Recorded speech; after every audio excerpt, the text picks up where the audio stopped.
ona bo'lish imkoniyatini o'z qo'li bilan yo'qotib qo'yayotgan 3 ta eng katta xatoni ayting. Asli ayol yaratilishi onalik uchun. O'zbeklarimizda bir qiziq odat borda. Eng birinchi o'ringa agar qiz bola katta bo'layotganda qachon turmushga chiqadi degan savol bilan murojaat qilishadi. Keyin turmushga chiqqandan keyin yangilik bormi, yangilik bormi, yangilik bormi? Turmush qurganlaring qancha bo'ldi o'zi? Masalan, agar 8 oygacha bo'lmasa, to'g'risi men davolamayman ustoz. Yangi kelin kuyovlarni tinch qo'ying. Hozirgi kunga kelganda aynan 70% erkaklarda bepushtlik, 30% ayollarga aylandi. Haftada birmi, oyda birmi, yilda birmi, qanaqadir normasi bormi uni? 21:00 dan keyin olib qo'yasan. Ishlamaysan telefoningni. Uxlaysan o'sha paytda. O'sha payt gormonlar ishlaydigan payt. Telefon, stress, uyqusizlik yoki noto'g'ri ovqatlanish immun ayol salomatligini qanchalik buzadi? Yaxshi kelin emasman, yaxshi rafiqa emasman yoki bo'lmasa erim meni yaxshi ko'rmaydi, qaynonam meni yaxshi ko'rmaydi, qaynopalarim kelib meni sen undaysan, bundaysan deb ketadi, yaxshi ona bo'la olmayapman. O'z vaqtida farzand ko'rmasa, keyin nuqsonli farzand ko'rishi mumkin. To'ppa-to'g'ri o'shanaqa. Aslida uyda o'tirib erini boriga qanoat qilgan ayollarimiz baxtliroq, sog'lomroq.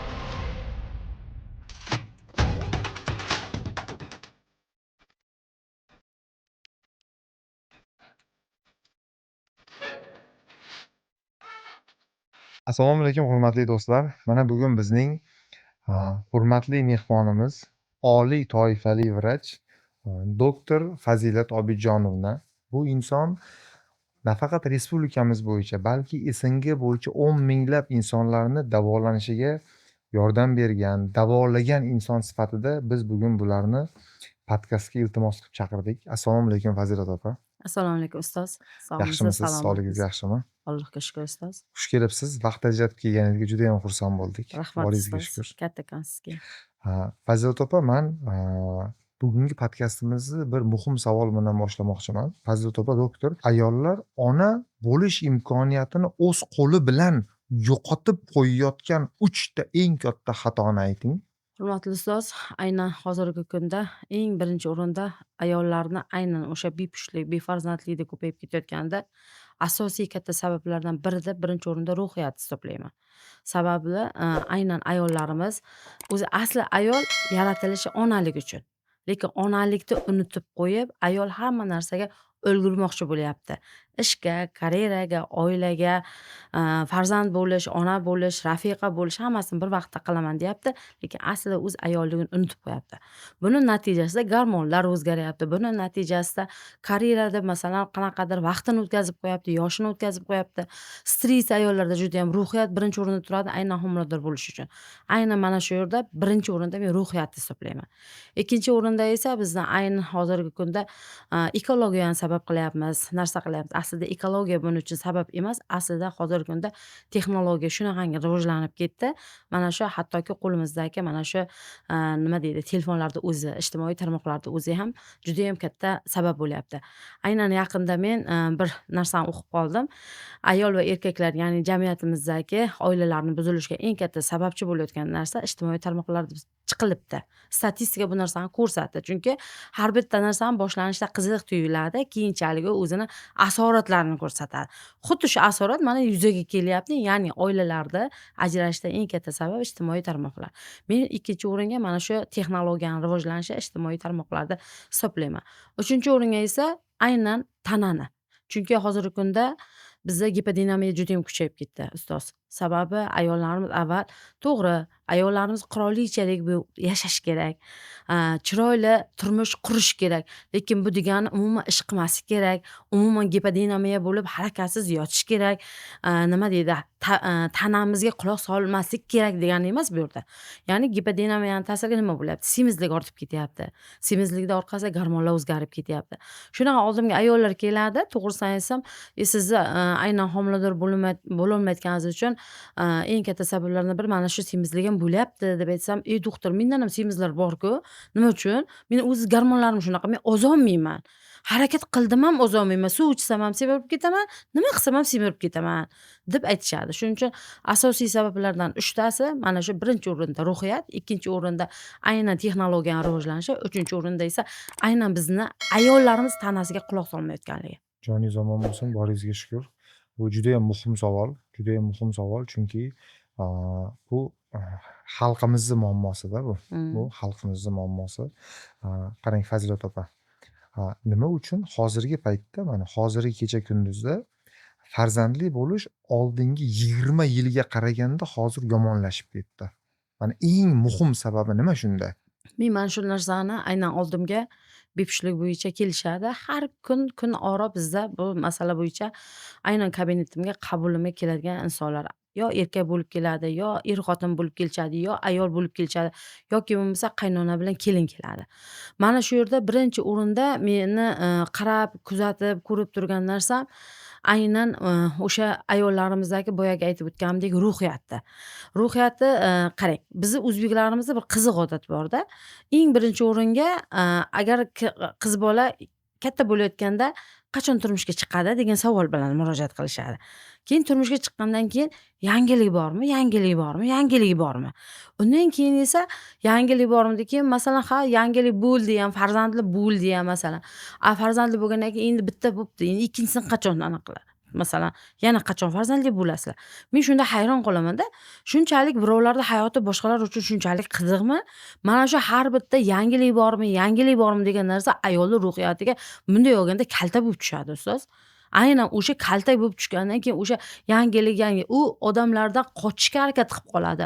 Odamoviylikka aylanishi boshlanadi. Mana bunaqa nima deydi, bir gap-gashtak deydi masalan, bir odamlarni yig'ilishi bo'ladi, qarindoshlari to'ylari bo'ladi. Hattoki o'sha narsalarga ham bormay qo'yadi. Masalan, shunday kelinlar keladi meni oldimga, shunday qarab turaman, ruhiyati umuman sinib qolgan. Eng qiziq tomoni, tibbiyotda bu narsa shunaqa isbotlangan narsa, aynan men o'zim agar kelganda, yangi kelin kuyovlar kelganda men so'rayman birinchi o'rinda. Sizlarni turmush qurganlaring qancha bo'ldi o'zi? Masalan, agar 8 oygacha bo'lmasa, to'g'risi men davolamayman ustoz. Ularga men dori-darmon yozib bermayman. Mayli, qaysidir jihatdan standartda belgilangan dori-darmonlar bor, vitaminlar, homiladorlikka tayyorlash uchun. Mana shu narsani yozib berishim mumkin. Undan tashqari ukol dori hech narsa qilmayman.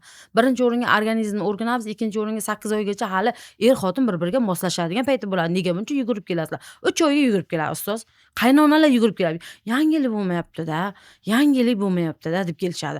Bu narsa ruhiyatga ta'sir qiladi. Ruhiyatga ta'sir qilgandan keyin shunaqa narsa bor, organizmda aynan follikula, ayolda follikulalar degan narsa.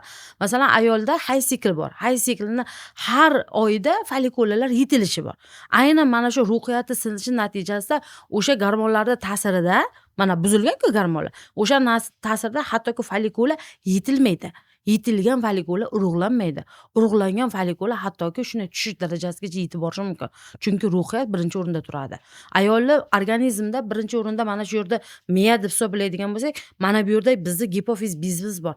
Gormonlarimiz ana shu yerdan ajraladi. Bundan o'tgandan keyin bu yoqqa qalqonsimon bizga keladi ustoz. Undan keyin ko'krakka o'tadi, undan keyin bachadon va tuxumdonlarga o'tadi. Mana shu 5 ta sistema shunchalik bir-biriga uzviy bog'liq. Qayerdadir o'zi bitta xatolik ketsa yoki qayerdadir bir notinchlik bo'ladigan bo'lsa, albatta bepushtlikka olib kelishi mumkin. Birinchi o'rinda ruhiyat hisoblanadi. Shuning uchun men iltimos qilib qolardim, aynan kameraga qarab bu narsani aytmoqchiman xalqimizdan, aynan o'zbek xalqidan iltimos qilmoqchiman. Iltimos, yangi kelin-kuyovlarni tinch qo'ying. 1 yilgacha shulardan hech kim, hech qanaqa shu yangilik bormi, nima bo'lyapti, xudo beraman desa yangilik ham bo'ladi, tug'ilaveradi. Kerak emas ularni qiynash. Masalan, shunday kelinlar keladi, to'g'risini aytsam, doktor, shunaqa gaplardan bezor bo'lib ketdim deydi. Chunki o'zi hali bir oiladan kelib, begona oiladan bir oiladan kelyapti-da, begona oilaga kelyapti. Ustoz, uni bir moslashguncha o'zi 1 yil o'tib qoladi, to'g'rimi? Qanaqa qizlarimizni o'stiramiz biz? Qirolichalardan, malikalardan qilib o'stiramiz, yana birovda xonadoniga berib yuboramiz. Qiz bola bechora palaxmon toshi. U to borib joylashguncha Alloh bersa yaxshi ustoz. Bermay boyagi 1 oy, 2 oy cho'ziladigan bo'lsa, endi qo'yaverasiz. Qarindosh urug'ga ham o'sha kelin gap, uyda ham o'sha kelin. Shuning uchun birinchi o'rinda ruhiyat bu yerda. Keyin yana bitta narsani aytib o'tmoqchiman ustoz. Bu narsa ham statistikaga aniqlangan, isbotlangan narsa 50 yil oldin aynan bepushtlik ayollarda ko'p kuzatilgan. Masalan, 70 ga 30 deb hisoblaydigan bo'lsak, 30% erkaklarda, 70% ayollarda hisoblangan. Bu narsa keyinchalik vaqt o'tib, hozirgi kunga kelganda aynan 70% erkaklarda bepushtlik, 30% ayollarga aylandi. Nima uchun ustoz? Chunki migratsiya kuchayib ketdi ustoz. Aynan migratsiya tufayli erkaklarimiz masalan musofirga ketyapti. Har xil joyda ishlayapti. Bizni baribir iqlimimiz issiqqa moslashgan, to'g'rimi? Erkaklarimiz sovuq joylarga ketishyapti, ishlashyapti. Yana eng yomon tomoni yillab ketishyapti. Bu yerda jinsiy hayot ham bor-ku. Normal jinsiy hayot bo'lishi kerak ayolda ham, erkakda ham. Reproduktiv yoshda. Unaqa narsalar bo'lmagandan keyin qanday qilib masalan homiladorlikni kutishimiz mumkin? Yoki bugun to'y bo'ladi, 3 kundan keyin, 4 kundan keyin qarzga qilingan-ku boyagi to'y. O'shani pulini anaqa qilish uchun kuyov bir chillani o'tkazadimi, yo'qmi ketadi. Ketgandan keyin u 1 yildan keyin, 2 yildan keyin boyagi kelin hayron. Qayerga kelib qoldi, o'zi kim uchun keluvdi, nima uchun keluvdi? Yo'q, kuyov nima qilsin? Qayerdan farzand bo'lsin ustoz? Mana shu narsa. Bu yerda to'g'risini aytsam, agar bu narsalarni hammasini tagini olib kelsa, biza hozir jamiyatimizdagi ancha og'riqli nuqtalarni qo'zg'atib yuboramiz ustoz. Faqatgina kelindagi bepushtlik yoki boyagi er-xotin o'rtasidagi bepushtlik bittagina ularda tanasiga bog'liq bo'lib qolmayapti hozirgi kunda. Joningiz omon bo'lsin. O'zi mana hozir aytib o'tdingiz-ku, bu o'sha jinsiy hayot deyapsiz-ku. Demak, o'sha erkak kishi bilan ayol kishi to'ydan keyin norma bormi qanaqadir tam jinsiy hayot bo'yicha? Bilmayman tam haftada birmi, oyda birmi, yilda birmi, qanaqadir normasi bormi uni? Chunki haqiqatdan ko'pchilik e'tibor beryapmiz. Koreyaga ketyapti, yillar yo'qib ketyapti yoki Rossiyaga ketyapti. Bu haqiqatdan hayotdagi bor muammoda bu. Xuddi Qanaqa shunaqa. norma? Ustoz bu narsani endi to'g'risini aytsam tibbiyotda shunaqangi anaqa qilingan eskichada masalan dinimizda ham bor narsa. Hech bo'lmasa haftada 2 marta jinsiy hayot bo'lishi kerak degan narsa bor. Bu tibbiyotda ham isbotlangan narsa. Masalan, tibbiyotda u narsani masalan bugun shuncha bo'lishi kerak yoki bir haftada buncha bo'lishi kerak degan narsa yo'q. Sog'lom ayol, sog'lom erkakmi jinsiy hayot normada bo'lishi kerak. Aynan hozirgi kunda ayollarda kelib chiqayotgan kasalliklarning ham asosiy sabablaridan biri bu mana shu normal jinsiy hayotda bo'lmayotgani. Normal jinsiy hayot bo'lmagandan keyin ayolda nima boshlanadi? Stress boshlanadi, depressiya boshlanadi. Bular natijasida aynan o'sha boshimizdan tortib oyog'imiz uchgacha bo'lgan organlarimizda gormonlar o'zgarishi bo'ladi. Undan tashqari bizda aynan jinsiy a'zolarimiz masalan, ikkilamchi jinsiy a'zolar bor, birlamchi jinsiy a'zolar bor, hammasi o'zgarish bo'ladi ustoz. Masalan, men qabulimga kuniga 50 ta 60 tagacha bemor qabul qiladigan bo'lsam, men bir xil gapni eshitaman ustoz. Bir xil gap. Mana shu 50 ta 60 ta ayoldan yo bir 4 tasi yo bir 5 tasida erim oldimda degan gapni eshitaman ustoz. Tasavvur qiling, har kuni meni oldimga bir O'zbekiston bo'yicha olaylik. Men bundan oldin Covid paytida 11 mingta akshur-ginekolog bor deb eshitgan edim O'zbekiston bo'yicha. To'g'rimi? 11 mingta akshur-ginekologni oldiga kuniga 10 tadan bemor kelsin. 10 ta bemordan mana bu statistika bilan hisoblasak, 2 tasida er bor, 8 tasi er yo'qqa to'g'ri keladi, to'g'rimi? Ya'ni eri bor, lekin oldida emas, jinsiy hayot normada emas ustoz. Bu nimaga olib keladi? Nima uchun hozirgi kunda aynan ayollarda ko'krak saratoni bilan bachadon bo'yni saratoni dunyo bo'yicha o'lim ko'rsatkichi birinchi o'ringa chiqdi ustoz. Dunyo bo'yicha. Shunaqa statistikani o'qidim. Bu narsani qanchalik darajada to'g'ri ekanligini to'g'risini aytsam ilmiy asoslanganini bilmayman. Har 4-ayolda rak kasalligi bor deb taxmin qilinyapti degan narsani o'qidim. Tasavvur qiling, 4 ta ayol turibdi, bittasi rak kasalligi bor. Mana shularni hammasiga olib borayotgan narsa mana shu jinsiy hayot hisoblanadi ustoz. Keyin mana bu aytayotgan narsam og'riqli nuqtamiz. O'sha kelin kuyovlarda. Shunaqangi o'zim tug'ruqxonada ishlaganman 2011-yildan 2022-yilgacha tug'ruqxonada ishlaganman. Shunda kelinlar keladi, tug'ruqlar og'ir o'tadi masalan. Bir so'raganingizda masalan tug'ruqda o'tishida ham jinsiy hayotda katta roli bor. Homiladorlik davrida ham bu yerda erkakni parvarish kerak bo'ladi, erkakni yaxshi gapi kerak bo'ladi. Mana bilamiz, ayollar hissiyot bilan, emotsiyaga shunchalik boy insonlar quloq bilan sevadi. Masalan, sen yaxshisan, sen chiroylisan, sen hammadan go'zalsan degan gap ayolni qanchalik ko'klarga ko'taradi, to'g'rimi? U er oldida bo'lmasa, o'zi er uchun kelgan bo'lsa u xonadonga, to'g'rimi? Unga bir shirin so'z aytadigan er bo'lmasa oldida. U boyagi qaynonani gap so'zi yoki bo'lmasa bir qaynopalarni yangi ovsinlarni gap so'zi masalan, u ayolga qanchalik darajada ta'sir qiladi. Ana endi 9 oyda o'tkazdi, aytdi 40 kunga o'zi homilador bo'lib qoldi deylik. 9 oyda o'tkazgandan keyin mana roddomga keladi. Kuyov qayerda? Qanaqa bo'lgan masalan to'g'risini aytsam, tug'ruqda ham jinsiy hayotda rol bor-da bu yerda. Qanaqa desa, kuyov o'sha payti ketuvdi, 40 kunlik payti ketuvdi, bunaqa. Men hayron qolaman-da shunda ustoz. Bu men o'ylashim bo'yicha oila er-xotin birga bo'lsa, u oila ustoz. Jinsiy hayot normada bo'lsa, bu oila hisoblanadi. Masalanda, siz uni olib kelib, masalan, yigitlarimiz uylanyapti, qo'yyapti-da, ota-onaga qo'yib ketyapti-da, o'zi ketyapti chetga ishlashga. Men tushunaman bu narsani. Pul kerak hammamizga. Yashashimiz kerak, chunki to'yni dabdabali qilib o'tkazdik-ku ustoz. O'sha to'yni dabdabali qilib o'tkazmasin, qarz qilmasin, narsa qilmasin-da, o'shani undan ko'ra kelin bilan kuyovni hech bo'lmasa mayli chet elga chiqmasin ustoz. Hozir chet elga chiqish oson bo'lib ketdi-ku. $400 bilan ham Dubayga borib kelyapti, masalan, to'g'rimi? O'zimizda shunaqa chiroyli joylarimiz bor-ku, shu chiroyli joylarimizga bir hech bo'lmasa bir haftaga, hech bo'lmasa bir oyga, 20 kunga shularni bir asaloy qilib chiqarib yuborsin ustoz. Bir yigit bilan bir kelin kuyov bir-birini o'rgansin. Bir-birini ko'rsin, bir-birini o'rgansin. Ular faqat nima deydi, tashqi tarafdan uchrashib yurishgandi-ku. Hali bilmaydi-ku, ular tanasi bir-birini bilmaydi yoki bo'lmasa bir-birida qanaqa hissiyotlar bor bilmaydi hali. Ular bir-birini o'rganish kerak-ku. Yo'q, biza kelin keldi, boyagi tong otganda supurish kerak, qo'shni ko'rish kerak, undan keyin hammaga kelin salom qilish kerak. Bo'ldi. Shu kelgandan boya tazyiqlar bilan boshlanadi, bu yog'i ketdi hayotimiz oxirigacha. Joningiz omon bo'lsin. Shunda demak men tushunyapmanki, jinsiy hayotni o'z vaqtida, o'z maromida bo'lmaganligidan 4 ta ayollardan bittasi rak kasaliga uchrayapti. To'ppa-to'g'ri ustoz. Dahshat sifra, qoyil. Okey, unda mana bunaqa savol qarang. Qaysi yoshdan keyin ayolning farzand ko'rish imkoniyati kamayib ketadi? O'zi tibbiyotda aynan 35 yoshgacha ayollar tug'ib olishi kerak degan narsa bor tibbiyotda. Endi baribir biza oilaviy hozir mana karyera degan narsa paydo bo'lyapti. Ayollar o'qiyapti, ilm olyapti, narsa qilyapti. Masalan, yosh turmushga chiqish ham o'zgaryapti yoshi. Masalan, kattaroq yoshli bo'lganda ham turmushga chiqishyapti. Aslida mana shu 20 yoshlarda ayollar umuman tanasi yutuq holatiga keladi.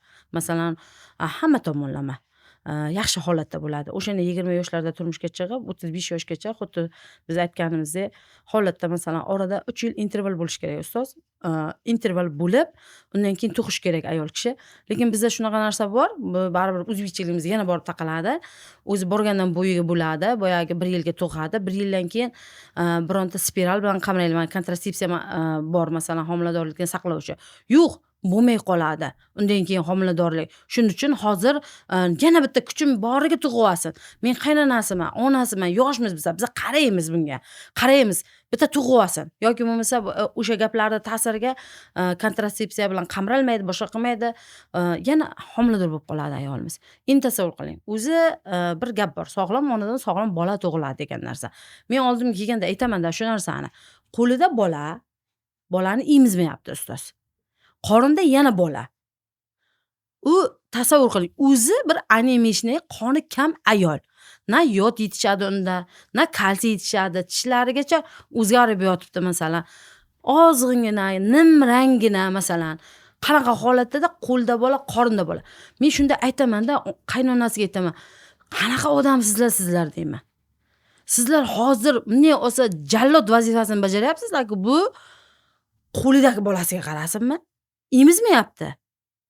Yoki bo'lmasa qorindagi bolasiga qarasinmi? Yo o'ziga qarasinmi? Yo o'sha ro'zg'or, muhit, qaynona, qaynota, mana shuncha narsaga qarasinmi? Bu yerda hozir bir yosh go'dakni ezish bo'lyapti-ku. U qanaqa o'zi hali go'dak bo'layotibdi. Ana endi qarang, 3 ta tana 3 ta odamga bo'linyapti. Ayolda yetishmagan kalsiy bolaga qayerdan yetishsin? Ayolda yetishmagan qon bolaga qanday yetishsin? Masalan, qanday qilib u stressda, ruhiyat siniq, boyagi charchagan ahvol, qanday qilib erga e'tibor bersin? Qaynonaga qanday qilib yaxshi gapirsin? Mehmonga kelgan odamlarga qanday qilib yaxshi gapirsin? Biza naborot o'shani 3 yil interval bo'lish kerak ustoz. 3 yil ichida bachadon o'zini joyiga kelib, qon o'sha yo'qotilgan-ku tug'ruq vaqtida. Yo'qotilgan qon o'zini joyiga kelib, ayol o'zidagi boyagi yegan ichganlarining hisobiga kalsiylar joyiga kelib, ayol 3 yilda o'zini to'liq tiklab oladi. Undan keyin homilador bo'lib tug'sa, boyagi bolani ham bemalol mana dinimizda ham bor-ku, 3 yoshgacha bolani emizsin degan narsa bor. To'g'rimi? Ana endi boyagi bolamiz yana ikkinchi bolamiz tug'iladimi? Uni ham bemalol keyin emizib, bemalol biza tug'ishimiz mumkin. Ayol o'zi nima uchun dunyoga kelgan? Ayol o'sha yaratuvchalik Allohning bergan ne'mati bilan farzandni dunyoga keltirish uchun, onalik uchun dunyoga kelgan. Biza onaligimizni unutib qo'yapmiz ustoz hozirgi kunda. Joningiz omon bo'lsin. Juda ham bir haligi muhim ma'lumotlar aytyapsiz. Shunday. Haqiqatdan ham bizda bu narsa bor. Haqiqatdan ham bizni mentalitetimizda bu narsa bor. Rahmat. Qarang-da, er-xotin farzandli bo'lolmayotganiga muammo ko'proq erkaklarda uchrayaptimi yoki ayollardami? Mhm. Hozirgi kunda ustoz meni o'zimni ko'rishim bo'yicha to'g'risi ko'proq erkaklarda uchrayapti. To'g'risi aynan men oldimga bepushtlik bo'yicha kelishganda men eri bilan kelishini so'rayman. Chunki bu ham borib yana mentalitetimizga borib taqaladi, o'zbekchiligimizga. Bizni qaynanalar, onajonlarimiz umrlari uzoq bo'lsin ilohim. Bu yerda qaynona onajonlarimiz o'g'illarda hech qachon aybi yo'q deb aytishadi. Chunki erkak dan bola bo'lmasligi mumkin emas degan tushunchani. Yo'q, u tushunchalar eskirib bo'ldi ustoz. Hozir unaqa emas. Chunki o'sha erkaklarimizda ham gipodinamiya kuchayib ketdi ustoz. Ikkinchi o'rinda men masalan mana shu narsani hazm qila olmayman. Fast food ustoz. Masalan men ayol kishi bo'lib bitta lavashga yoki hot-dogga meni qornim to'ymaydi-da. Lekin erkaklarimiz borib o'sha sun'iy ovqatni, yarim tayyor ovqatni yeyishga harakat qiladi. Uni nima kaloriyasi bor, uni nima energiyasi bor ustoz, unga beradigan. Adrenalin ichyapti masalan, har xil energetiklarni ichyapti. U har biri borib impotensiyaga olib keladi, bepushtlikka olib keladi, o'sha spermatozoidlarda harakatini kamligiga olib keladi. Bu narsa esa bepushtlikka olib keladi. Yoki bo'lmasa, ota-bobolarimiz ot minib chopgan ustoz. Ot minish nima uchun bo'lgan? Bilasizmi shu narsani? Hech o'ylab ko'rganmisiz? Aynan o'sha otda mingan erkaklarimizda bepushtlik bo'lmagan sababi prostata bezi bu yerda aynan massaj bo'ladi ustoz. Mana shu natijasida aynan urug'larda yaxshi shakllanishi, urug'larda sifatli bo'lishi yuzaga keladi. Buning natijasida esa ota-bobolarimizni yaxshilab statistikalarga ko'raylik, bepushtlik erkak yo'q yoki 60voy, 70voy, 80voy deganlar eshitaman. Hozir yaqin orada eshityapsizmi ustoz, bironta 70 ga kirgan bir tug'ildi yo bo'ldi deganlar eshityapmizmi? Eshitganimiz yo'q, to'g'rimi? Mana shu narsalarda hammasiga sababchi yeyotgan ovqatlarimiz, kechirayotgan turmush tarzimiz. Mana telefonni o'ylaylik. Aynan erkakda ham, ayolda ham aynan tana a'zolarini bir xil Alloh bioritm bilan to'g'rilab chiqqan. Ya'ni bu yerda nima? Qarang. Ustoz, 21:00 dan 23:00 gacha gormonlarda ishlaydigan payt hisoblanadi. 21:00 dan 23:00 gacha uxlayotgan odamlar ko'ryapsizmi siz? Men Toshkent shahridasiz. Men har hafta Toshkentga kelib ketyapman. Kecha-yu kunduz ko'chada odamlar. Ularning gormonlari qanday qilib ishlayapti deb o'ylaysiz siz? O'sha paytda gormon ishlaydi. O'sha paytda hamma uxlashardi. Nima uchun semizlik ko'payib ketyapti? Hamma narsa borib yeyishga borib taqalavermaydi. Nima uchun asabiylik ko'payib ketyapti? Nima uchun hayot tarzimiz o'zgarib ketyapti? Nima uchun gipodinamiya, ozg'inlik, qabziyat, umuman bir suvni normalni ichmaslik, hammasi borib taqalib turmush tarzimizda nosog'lom ekanligini ko'rsatyapti bizga. Va buning natijasi erkakda ham, ayolda ham bepushtlik kuchayib ketyapti. Bu asosan gormonlarga bog'liq holat.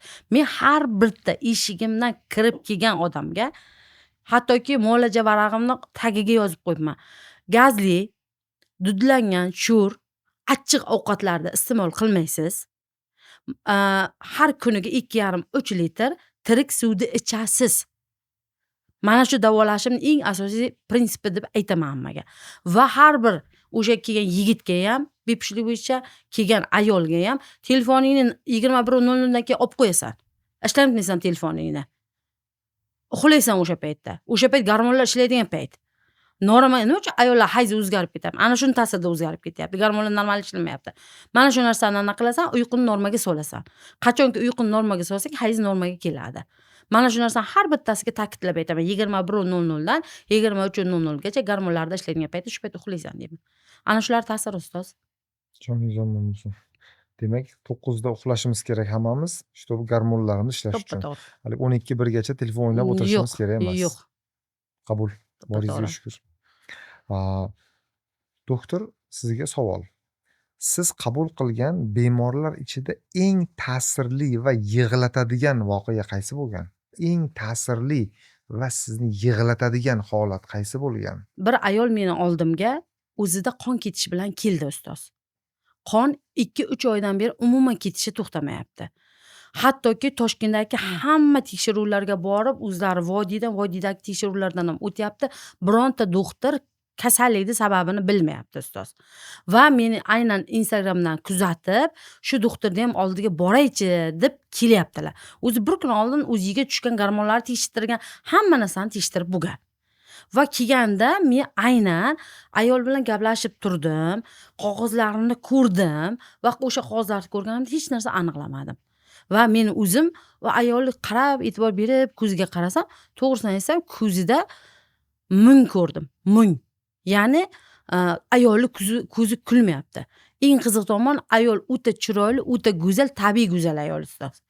Shunda men qarab turib aytdimda, singlim bitta narsani so'rasam maylimi dedim. Nima dedi? Aynan sizni ko'zingizda men mung ko'ryapman. Nimadir sizni hayotingizda qiyinchilik tug'dirmayaptimi? Balki sizda mana shu qon ketishlaringizga stresslar sabab bo'layotgandir deganimda, ayol yig'lashni boshladi ustoz. Va menga keyin hayotini aytib berdi. Oxirgi mana shu 2 yil ichida aynan farzandini leykoz kasalligi bor. Bu oq qon tanachalari, ya'ni qon raki deb nomlanadi. Oddiygina xalqimizga tushunarli qilib aytadigan bo'lsak, o'shanday kasallik bilan kasallangan. Va u bolamizni bu yoqqa qizni onkologiyaga olib kelishadi, hamma tekshiruvlardan o'tkazadi va bunda aynan oq qon kasalligi tashxisi qo'yiladi. Bu tashxis qo'yilgandan keyin gematologiya institutida bolang o'ladi deyshadi ayolga. Bo'yi yetgan qiz, ya'ni balog'atdagi qiz.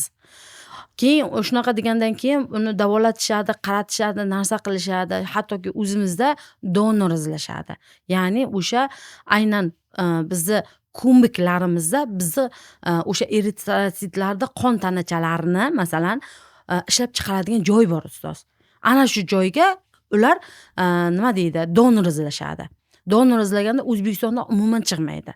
Mana shu 5 oy davomida keyin boyagi eri aytadiki, men charchadim. Bekorga o'lib ketadigan bola. Men nima qilaman? deb onani ham, bolani ham shu turishga tashab ketadi o'zining uyiga. Ona bilan O'z farzandini, farzandini ayolini tashab shunday ketadi, tashlab bolasi ketadi. kasalligi uchun. Shunday o'ladi bekorga, nima qilaman buncha pul sarflab, bekorga o'ladigan. Chunki doktorlar ham bolang o'ladi deb aytishadi. Mana shuni shunday qilib tashab ketishadi. Tashab ketgandan keyin butun O'zbekiston bo'yicha hech qanaqa donor chiqmaydi, unaqa chiqmaydi. Oxiri o'sha davlatdan yordam so'ratishib, keyin order beriladi. Va order bu aynan o'sha boradigan mamlakatiga, xuddi bunday olsa, mana viza deb biz chetga kiramizku, xuddi shunga o'xshagan narsa, meditsinskiy. O'sha order bilan onkologiyaga boradi Turkiyaga va Turkiyada o'sha davolanish mobaynida yana donor izlanadi. 65 yoshli ayolli donor chiqadi. 50 yoshgacha bo'lishi kerak ekan, aynan o'sha transplantatsiya qilish uchun. Ana shu paytda boyagi nima deydi, hech qanday yana umid qolmaydi. Nima qilishni bilmay, keyin ona shunaqa yig'laydi va meni o'zimni tekshirib ko'ringlar, mendan olib ko'ringlar, meniki to'g'ri keladimi deydi. Ha, bitta narsani aytib o'tmoqchiman. O'sha paytida otani ham chaqirtirishadi.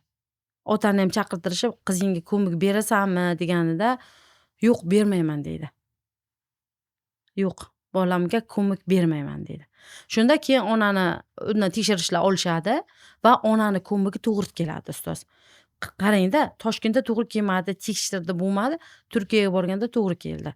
Bu Alloh mo'jizasi. Bu yerda shu ayolning onalik muhabbati shunchalik kuchli ishlaganda. Menga bitta narsasi juda ham yoqdi, boyagi gapni aytib bo'lmoqchiman, ruhiyatni aytmoqchiman ustoz.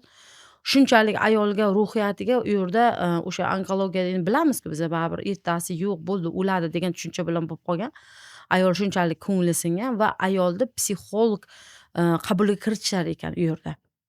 Ya'ni unga uqtirishar ekan. Sendan olinayotgan ko'mikda agar biz sen yig'lab, sen tushkun kayfiyatda qiladigan bo'lsang, bolangga o'sha narsalaring o'tadi. Shuning uchun sen kuchli bo'lishing kerak, sen matonatli bo'lishing kerak. Sen bilasan haqiqatda, lekin sen o'sha narsani kuchli bo'lishing kerak. Tan olmasliging kerak o'sha narsani. Qizingning oldida shunaqa kayfiyatda bo'lsa ham o'ynab berasan, qizingga qarab berasan, narsa qila. Shunday bo'lsa biz sendan olamiz degan shartni qo'yishadi. O'sha kungacha yig'lagandim deydilar, Fazilat opa deydi. O'sha kundan boshlab yig'lamadim men. Shunaqa kuch paydo bo'ldi, tasavvur qila olmaysiz. Bir hafta davomida aynan o'sha ko'rikka, konsultatsiyaga psixologga kirish kerak ekan. 3 kunda tayyor bo'ldim deyapti. Bolamga aynan ko'mik berish uchun. Va mendan o'sha ko'mikni oldi va nima deydi, ijobiy bo'lib chiqdi. Bolamga o'zimni ko'migimni berdim. Eng qiziq tomoni, ular sog' salomat Turkiyadan qaytib kelishadi.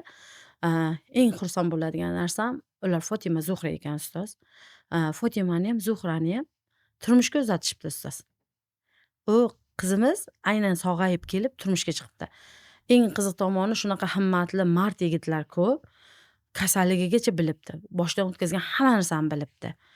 Va o'sha yigit o'sha narsani tan olib uylanishni o'zi aytibdi. Va o'sha narsa nima deydi, farzandini o'sha Zuhraxonga uylanibdi. Hozir aynan ular yangi kelin-kuyov bosqichda yashashyapti. Meni bu yerda eng ta'sirlantirgan narsa, kimlar meni oldimga kelishadi, dunyoni pulini berishga rozi bittagina farzand bo'lsa. Kimlar kelishadi, farzand bor, abort qiling, doktor deb kelishadi. Yana kimlar mana bu yerda mard yigitni ishini ko'ring ustoz, bu yigitlikda bir himmati emasmi? Ana shu narsa meni eng oxirgi ta'sirlantirgan kuchli voqea. Joningiz omon bo'lsin. Bu haqiqatdan ham ibratli voqea. Bu narsani har bir eshitgan odam bir martaga ichi jimirlaydi. Men o'zim ham boshqacha bo'lib ketdim. Bu juda ham og'ir kasal. Hech kimga bunaqa kasallikka ravo qilmaymiz. Telefon, stress, uyqusizlik yoki noto'g'ri ovqatlanish immunni ayol salomatligini qanchalik buzadi? Aynan mana shu aytib o'tgan narsalar hozirgi kunda ayollarning salomatligiga 100% ta'sir qilyapti ustoz. Nima uchun? Birinchi o'rinda mana shu telefonning ishlatilishi. Shunday huzurimga kelishadi, homilador ayol, ustoz, qorni katta, men UZI apparat ham tushiraman-da. O'sha UZIda ko'rgan telefon ana shunday quchoqqada ustoz. 1 minutgina mana bu yerga qo'yish yo'q. Bu o'zidan qancha radiasiya tarqatyapti, to'g'rimi? Yana meni oldimga kelib qaynona kelin kelishadi-da, o'zi xavfli emasmi? Bizlar bolamizga xavfli ta'sir ko'rsatmaydimi deganda, men shunday qarayman, shapaloqdek telefon, ana bu telefonni ushlab o'tiribsiz-ku deyman. Ana shundan ko'ra meni apparatim ziyonsiz, bu tovush to'lqini. Mana bu radiasiya, hamma radiasiyani olib o'tiribsiz deyman. Yana yostiq tagiga qo'yib yotishadi-ku, to'g'rimi ustoz? Uzog'i 1,5 metr uzoqda bo'lishi kerak aynan telefon. Bu birinchi masala. Ikkinchi masala ustoz. Mana shu narsani kechasi ko'rish natijasida aynan gormonlarni boya ham aytib o'tdim, 21:00 dan 23:00 gacha biz uxlamayapmiz normalda. Ana endi bu tangani bir tomoni, ikkinchi tomonini aytaman. Mana shunda berilayotgan yolg'on yashiqdagi boyagi nima deydi, ma'lumotlar yoki kimnidir xo'ja kursiga ko'rsatilayotgan, kimnidir erini gul bergani-yu, kimnidir boyagi chiroyli uylarda turgan, o'zi uy bormi, yo'q ustoz biza bilmaymiz, to'g'rimi? U ayol keyin solishtirishni boshlaydi ustoz. Solishtiradi u hayotini. Solishtirgandan keyin aynan uni hayotida stresslar ko'payadi. Nima uchun men unaqa emasman? Men loyiq emasman o'sha narsaga. Masalan, to'g'rimi? Har bir ayolda kelib chiqadi. Nima uchun meni erim gul bermaydi? Nima uchun meni erim iPhone olib bermaydi? Nima uchun meni erim mana bunaqa uyda yashatib qo'ymaydi? Chunki mintaqamizda aynan hamma bir xil yashamayapti-ku ustoz. Kimdir oddiy yashayapti, kimdir boy bo'lib yashayapti, kimdir o'rtacha, kimdir kambag'al bo'lib yashayapti. Bularning hammasi lekin qo'lida mana bu telefon bor hozir. Hammada internet bor. Noniga nima deydi, bir tabiiy ovqatlanishga, mevasiga vaqt ajratmasligi mumkin, lekin megabaytga aynan vaqt ajratadi, pul ajratadi ustoz hozirgi kunda. Uni keyin orqasida gipodinamiya kelib chiqyapti, to'g'rimi? Soatlab telefonimizni kavlash natijasida hozir qilayotgan ishlarimiz kir mashinada bo'lib qoldi. Avval qozonga suv isitardik ustozjon. O'tirib, belimiz bunday qilib kir yuvardik, to'g'rimi? Qo'limiz harakatlanardi, belimiz harakatlanardi, oyog'imiz harakatlanardi. Hozir kir mashinada yoki bo'lmasa supurgi bilan uy supurardik, to'g'rimi? Uy supurganimizda belimiz mana bunaqa bo'ladi. Nima uchun umrtqa grijalar ko'payib ketdi? Hozir hattoki belimiz umuman qimirlamayapti hamku ustoz. Shuni natijasiga mana pilisos bo'lib ketdi, to'g'rimi? Pilisos bilan mana uylarimizni yig'ishtiramiz. Ovqatimiz dastavka bo'lib ketdi ustozjon. Ovqatimizni qanaqa tayyorlanayotganini biz qayerdan bilamiz, to'g'rimi? Tabiiy ovqatlanmay qo'ydik. Kechqurun hozir mana restoranlar to'la odam. Hammasida oila, ayol, erkak bolasi, hammasida bor o'sha odamlar. Ular qayerdan gipodinamiya kelib chiqyaptimi?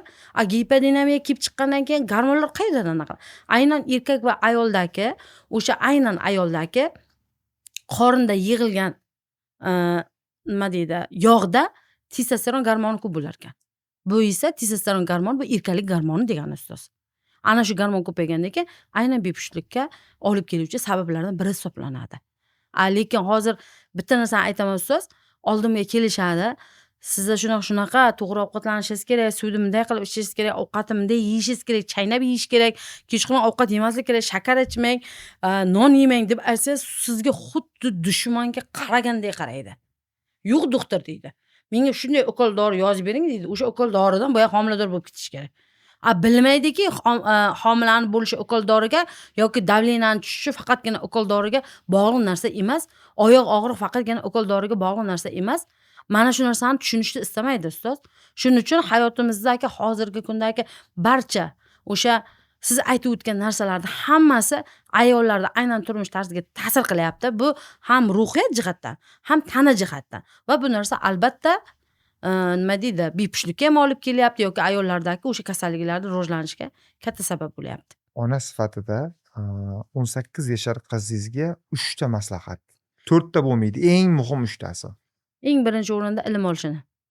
Faqat bu ilm ertangi kunda o'zi va xalqimizga manfaati yetadigan bo'lishi. Ikkinchi o'rinda sog'lig'iga e'tibor berishini. Masalan, o'sha hayz sikli qanaqa, unda qaysi birlamchi, ikkilamchi o'sha jinsiy hayot qanaqa, o'sha narsalarni aynan to'g'rilash kerakligini. Uchinchi o'rinda esa faqatgina nima sohani xohlayapti u va o'sha sohada aynan ustoz topish kerakligini aytaman. 3 ta narsani aytaman ustoz. Sog'lig'i, ilm olishi, ustoz topishi. Zo'r. Demak, hurmatli bizni tinglab turgan tinglovchilarimiz e'tibor berishi kerak. Eng muhim joyi birinchi o'rinda sog'liq, chunki u ona sog'lig'ini qo'llash kerak. Ikkinchisi jinsiy holati, ikkinchisi ilm olish va uchinchisi ustoz topishi. To'ppa-to'g'ri ustoz. Zo'r. Joningiz omon bo'lsin. Maza qildik. Rahmat. Endi savol, qaysi belgilarni ko'rgan ayol to'g'ridan-to'g'ri ginekologga murojaat qilishi kerak? Eng birinchi o'rinda agar yosh oiladan keladigan bo'lsak, masalan, o'zi 8 oydan o'tdimi bepushtlik, masalan, oilada jinsiy hayot normada, er va xotin bir joyda yaxshi ketyapti hamma narsa risoladagidek, lekin 8 oy o'tdi, homilador ayol bo'lmayapti. Shunda er va xotin albatta tekshirilishi kerak, albatta ko'rinish kerak. Chunki 8 oydan o'tgan, ya'ni 1 yildan o'tgan holat bu bepushtlik deyiladi. Bu birinchi masala. Faqatgina buni er xotin bir joyda 1 yildan beri yashayotgan bo'lsa, masalan 40 kun kelin qilib, nima deydi, eri ketib qoladi-ku musofirga, unaqa insonlarga emas bu narsa. Ikkinchi o'rindagi narsa esa hayz siklida muammo bo'ladigan bo'lsa ustoz. Chunki ayollarimizni asosiy belgilaridan bu aynan o'sha reproduktiv yoshdagi ayollarimiz uchun hayz sikli bu juda ham muhim hisoblanadi. O'sha narsani 21 kundan kam, 37 kundan ko'p bo'lishi esa bu patologiyadan dalolat beradi. Agar hayz siklida muammolar bo'ladigan bo'lsa, birdaniga murojaat qilish kerak. Yoki bo'lmasa ko'krak bo'yicha muammo. Hozirgi kunda aytib o'tdim, ko'krak saratoni birinchi o'rinda turyapti hozir o'lim ko'rsatkichi bo'yicha. Har bir ayol uyda o'z ko'kragini o'zi tekshirib turishi kerak. Agar qanaqadir belgilar, og'riqmi yoki bezdak holatmi yoki bo'lmasa o'sha ko'krakdan qanaqadir masalan emizmaydi, lekin qanaqadir ajrilmalar kelyapti. Mana shu narsa bo'yicha birdaniga borish kerak, ko'rinish kerak. Yoki aynan qovoq sohasidagi og'riqlarga, masalan, qanaqa og'riqlar bo'lyapti. Mana shunga qindan hayz sikliga mos bo'lmagan qonni kelishi bu ayollarda xavfli holatlardan dalolat beradi. Lekin men bitta narsani aytib o'taman, aynan kameraga qarab barcha ayollarimiz hech qanaqa shikoyat bo'lmagan taqdirda ham har 6 oyda ginekolog guruhidan o'tib turish kerak ustoz. Umuman shikoyat bo'lmasa ham. Mana Fazilat opa, shuncha yillik tajribangiz bor. Minglab odamlar davoladingiz. Shuncha tajribangizdan kelib chiqib ayting, ayollar eng ko'p nimadan afsuslanishadi? Ayollar oldimga kelganida ayolligini unutib qo'yganidan afsuslanishadi. Chunki bizlarda yana mentalitetiga borib taqaladi. Bizni yoshligimizda sen ona bo'lasan, sen kelin bo'lasan, sen nima deydi, bizga vazifalarni aytib katta qilishganda. Chunki biz ona bo'lamiz, kelin bo'lamiz, farzand bo'lishimiz kerak degan vazifalar bilan ulg'ayamiz, lekin o'zi aslida biz ayolmiz-ku, ayolligimizni unutib qo'yamiz ustoz. Aynan bizni ayolligimiz, bizni asli fitratimizda ayollik turibdi-ku. Birinchi o'rinda o'sha kelganda ayollarimizni hammasida yaxshi kelin emasman, yaxshi rafiqa emasman yoki bo'lmasa erim meni yaxshi ko'rmaydi, qaynonam meni yaxshi ko'rmaydi, qaynopalarim kelib meni sen undaysan, bundaysan deb ketadi, yaxshi ona bo'la olmayapman, bolalarimga vaqt ajratmayapman degan gapni aytadi, lekin hech yerda aytmaydi. Men ayol edim, ayolligimni unutib qo'ydim, doktor, endi nima qilsam bo'ladi degan narsani aytmaydi. Ayolligini unutib qo'yapti va o'sha narsani siz eslatganingizda men aytaman. Sen birinchi o'rinda ayolsan, sen ayolligingga qara, o'zingga qara. Nima qilibdi? O'sha ering seni yaxshi ko'rmas ekan. Bu uchun odam o'zini o'zi nima qilish kerak? O'ldirish kerakmi? Yoki qaynona kelinni yaxshi ko'rmas ekan. Nima qilish kerak? Endi o'sha qaynona bilan olish qilish kerakmi? Sen birinchi o'ringa ayolligingni o'zing his qil, hurmat qil. Qayerda bo'lsa ham bu bor narsa. Agar sen o'zingni hurmat qilsang deydi, seni deydi hamma hurmat qiladi deydi. Bizda boyagi vazifalar yaxshi kelin bo'lishim kerak, yaxshi xotin bo'lishim kerak, yaxshi ona va yaxshi farzand, yaxshi boyagi yanga bo'lishim kerak deymiz. Biz o'zimizni vazifalarimizni umuman unutib qo'yib, o'zimizni haqiqiy vazifamiz o'sha vazifalarda yurib, ham ularga ham yaxshi ko'rinmaymiz ustoz. Baribir yomon bo'lamiz. Yana keyin ayolligimizni unutib qo'yamiz. Undan keyin nima qilsin erga? Ko'chadan mehr qaytaradi. Eringizga vaqtiga javob bermaganingiz ekan, ayolligingizni unutib qo'yib, o'ziga bo'lgan samoatsinka deydi. O'zini bir qadrlashni bilmagan ayolni kim qadrlaydi? Eng kelib men faqat buni ko'pincha o'zim aytganimdan keyin aytaman. Ha, to'g'ri doktor, to'g'ri aytdingiz. Haqiqatdan o'zimizga e'tibor bermaymiz-da, nima qilaylik deb aytadi. Ana shu paytda afsuslanishadi ustoz. Doktor, farzand ko'rishni orqaga kechiktirib yurgan qizlarimizga, singillarimizga nima degan bo'lardingiz? Eng birinchi o'rinda aytib o'tadigan narsam 40 yoshdan keyin tug'adigan ayollarimizda Down sindromi, ya'ni xromosoma kasalliklari kuchayib ketadi birinchi marta tug'ayotgan ayollarda. Bu esa bir umr genetik tug'ilgan genetik nuqson bilan tug'ilgan bolani boqish degani. Ularda hattoki erta o'lish ko'rsatkichi juda ham katta bo'ladi. Ya'ni bu oddiygina so'z bilan aytadigan bo'lsak, nuqsonli bolani tug'ish holati ko'p bo'ladi. To'g'ri, o'z vaqtida farzand ko'rmasa, keyin nuqsonli farzand ko'rishi mumkin. To'ppa-to'g'ri o'shanaqa narsa. Bu birinchi masala. Ikkinchi masalamiz, ayollarimizda tuxumdonlar bo'ladi. Ya'ni bola ko'radigan tuxumdon. Har oyda tuxumdonlardan tuxum hujayra ajralib chiqadi. Tuxum hujayra ajralib chiqib ovulyatsiya deydi. Ya'ni uni yoriladigan payti bo'ladi. O'sha yorilgan paytida erkak bilan birga bo'lganida erkaklardan tushgan o'sha urug' hujayra bilan ikkalasi qo'shiladi va bunda farzand dunyoga keladi. Aynan o'sha turmushda orqaga surib yurib yoki bo'lmasa aynan farzand ko'rishda orqaga surib yurish natijasida o'sha tuxumdonlardagi boyagi tuxum hujayralari zaxirasi kamayishni boshlaydi. Bu kamayavergandan keyin har oyda o'sha ayol hayz ko'rganda, ovulyatsiya bo'lganda bu tuxumlar o'laveradi. Ya'ni bitta saldat deb tasavvur qiladigan bo'lsak, har chiqarib yuborganimiz qaytib kelmaydigan tuxum hujayra hisoblanadi.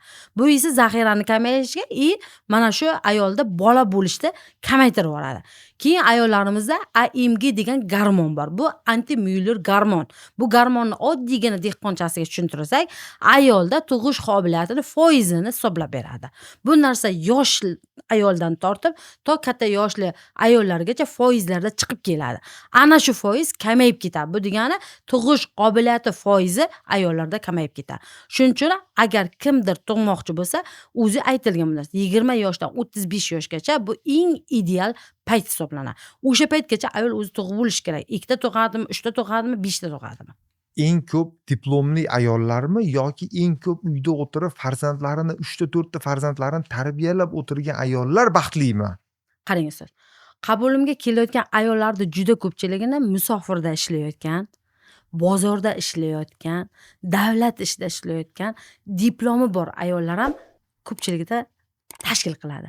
Va ular bilan gaplashganda uyga o'tirib, 4 ta bolasini boqib, erini topganiga qanoat qilib, bolani tarbiyasi bilan shug'ullanib o'tirgan ayolning dardiga nisbatan diplomi bor, davlat ishida ishlayapti, kerak bo'lsa tagida mashinasi bor, kerak bo'lsa zo'r kiyinadigan, qo'lida qimmat telefon, hamma sharoiti zo'r ayollar dardi ko'proq.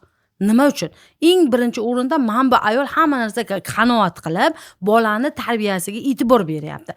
Mana bu yerda kimdir karyera qilaman deb ham farzandni vaqtini ajratish kam bo'lyapti, eriga vaqt ajratish kam bo'lyapti, boyagi oilaga vaqt eng birinchi o'rinda mana shulardan kelib chiqib o'ziga e'tibor berishi kamayib ketyapti.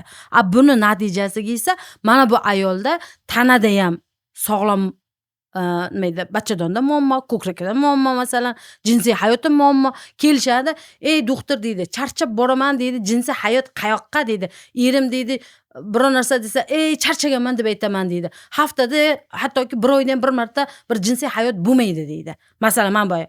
Mana bu ayolimiz esa 4 ta bolani boqib o'tiribdi, 3 ta bolani boqib o'tiribdi, erini topganiga qanoat qilyapti, ayolligini unutgani yo'q. Eng birinchi o'rinda u ayol va bolani tarbiyasiga ham, erga ham hammaga vaqtini ajratib, bu ayol qaytamga bu yerda kasallik yo'q ustoz. Joningiz omon bo'lsin. Demak, uyda o'tirgan ayollarimiz baxtliroq. Endi bu hozir nisbiy tushuncha bo'lib qoladi ustoz. Uyda diplomi bor bo'lib ham o'tirishi mumkin-ku, to'g'rimi? Bizni mentalitetimizda aynan bizda kelinlarda qilayotganda u o'qirkan, hamshira ekan, pul topadi, davlat ishiga ishlaydi yoki o'qituvchi ekan, oilaga zo'r bo'ladi. Doktor agar kimdir kelin qilib qolsa, u umuman boya samolyotda uchib ketdi ustoz. Mana shunaqa nazar bilan qarashadi. Aslida diplom ayolni uyga pul topib kelib, oilani boqishi uchun emas. Aslida diplom, oliy ma'lumotimiz bizda uyda 3 ta farzandimiz bor, 4 ta farzandimiz bor. Ana o'shalarni biza tarbiyasiga, ilmiga e'tibor berishimiz uchun onani o'zini boyagi nima deydi, ilmli bo'lishi uchun kerak bo'lgan narsa bo'lishi kerak ustoz. Shuning uchun aslida uyda o'tirib erini boriga qanoat qilgan ayollarimiz baxtliroq, sog'lomroq. Oilalarni ajrashishiga sabab bo'layotgan, lekin odamlar gapirmayotgan muammo nima? Jinsiy hayot. Aynan meni oldimga kelayotgan ayollarda asosiy muammosi jinsiy hayot. Sababi bu hamma joyda aytilmaydi, chunki bu narsani hamma oshkora gapirmaydi. Men aynan o'qiyotgan paytimda Toshkentda bizda har oyda sikl bo'ladi. O'shanda kosh-venerologiya bo'yicha bizlarda siklimiz bo'lgan va ustozimiz, u inson juda ham taniqli inson, Vaisov degan domlamiz bizga o'sha dars mobaynida bir gapni aytib o'tgan. Bu narsa meni hozirgi kunimgacha shiorlarimdan biri hisoblanadi, ya'ni tibbiyotda. Aynan erkak va ayolni ajrashishiga sabab bo'layotgan narsa bu jinsiy hayot. Hech qachon ishonma, qaynanam yomon, qaynatam yomon, erim yomon yoki bo'lmasa qaynopalarim kelib hayotimni buzdi yoki nimadir bo'ladiganiga ishonma. Agar erkak va ayolda jinsiy hayot normada bo'ladigan bo'lsa, ular hech qachon ajrashmaydi, ular hech qachon bir-birini tark etmaydi. Faqatgina befarzandlik bo'lishi mumkin, asosiysi o'shanda ham ikkinchi xotin olishi mumkin. Boyagi umuman iloji yo'q holat bo'ladi, masalan, birinchi xotinda farzand ko'rmayapti. Ana shunda ham erkak o'sha ayoldan voz kechmas ekan. Jamiyatda eng hozirgi kunda og'riqli nuqta jinsiy hayot ustoz. Chunki meni oldimga keladi, ayollar yig'laydi. Shunaqa holatlar bor. Endi to'g'risi biz hamma narsani aybni ayollarimizga yuklab qo'yamiz. Ayollar charchaydi, ayollar qaramaydi erkaklarga, unaqa deymiz-da. Lekin men oldimga kelib, bir oyda bir martagina menga ha demaydi erim deb aytib kelayotgan ayollar juda ko'p. Hozir erkaklarimiz o'zi ham jinsiy hayotga juda ham befarq bo'lib ketishgan. Ko'p bu narsa. Jinsiy hayot ustoz bu narsa. Buni hamma ham ochiqcha ayta olmaydi, ochiqcha nima deydi, olib chiqa olmaydi.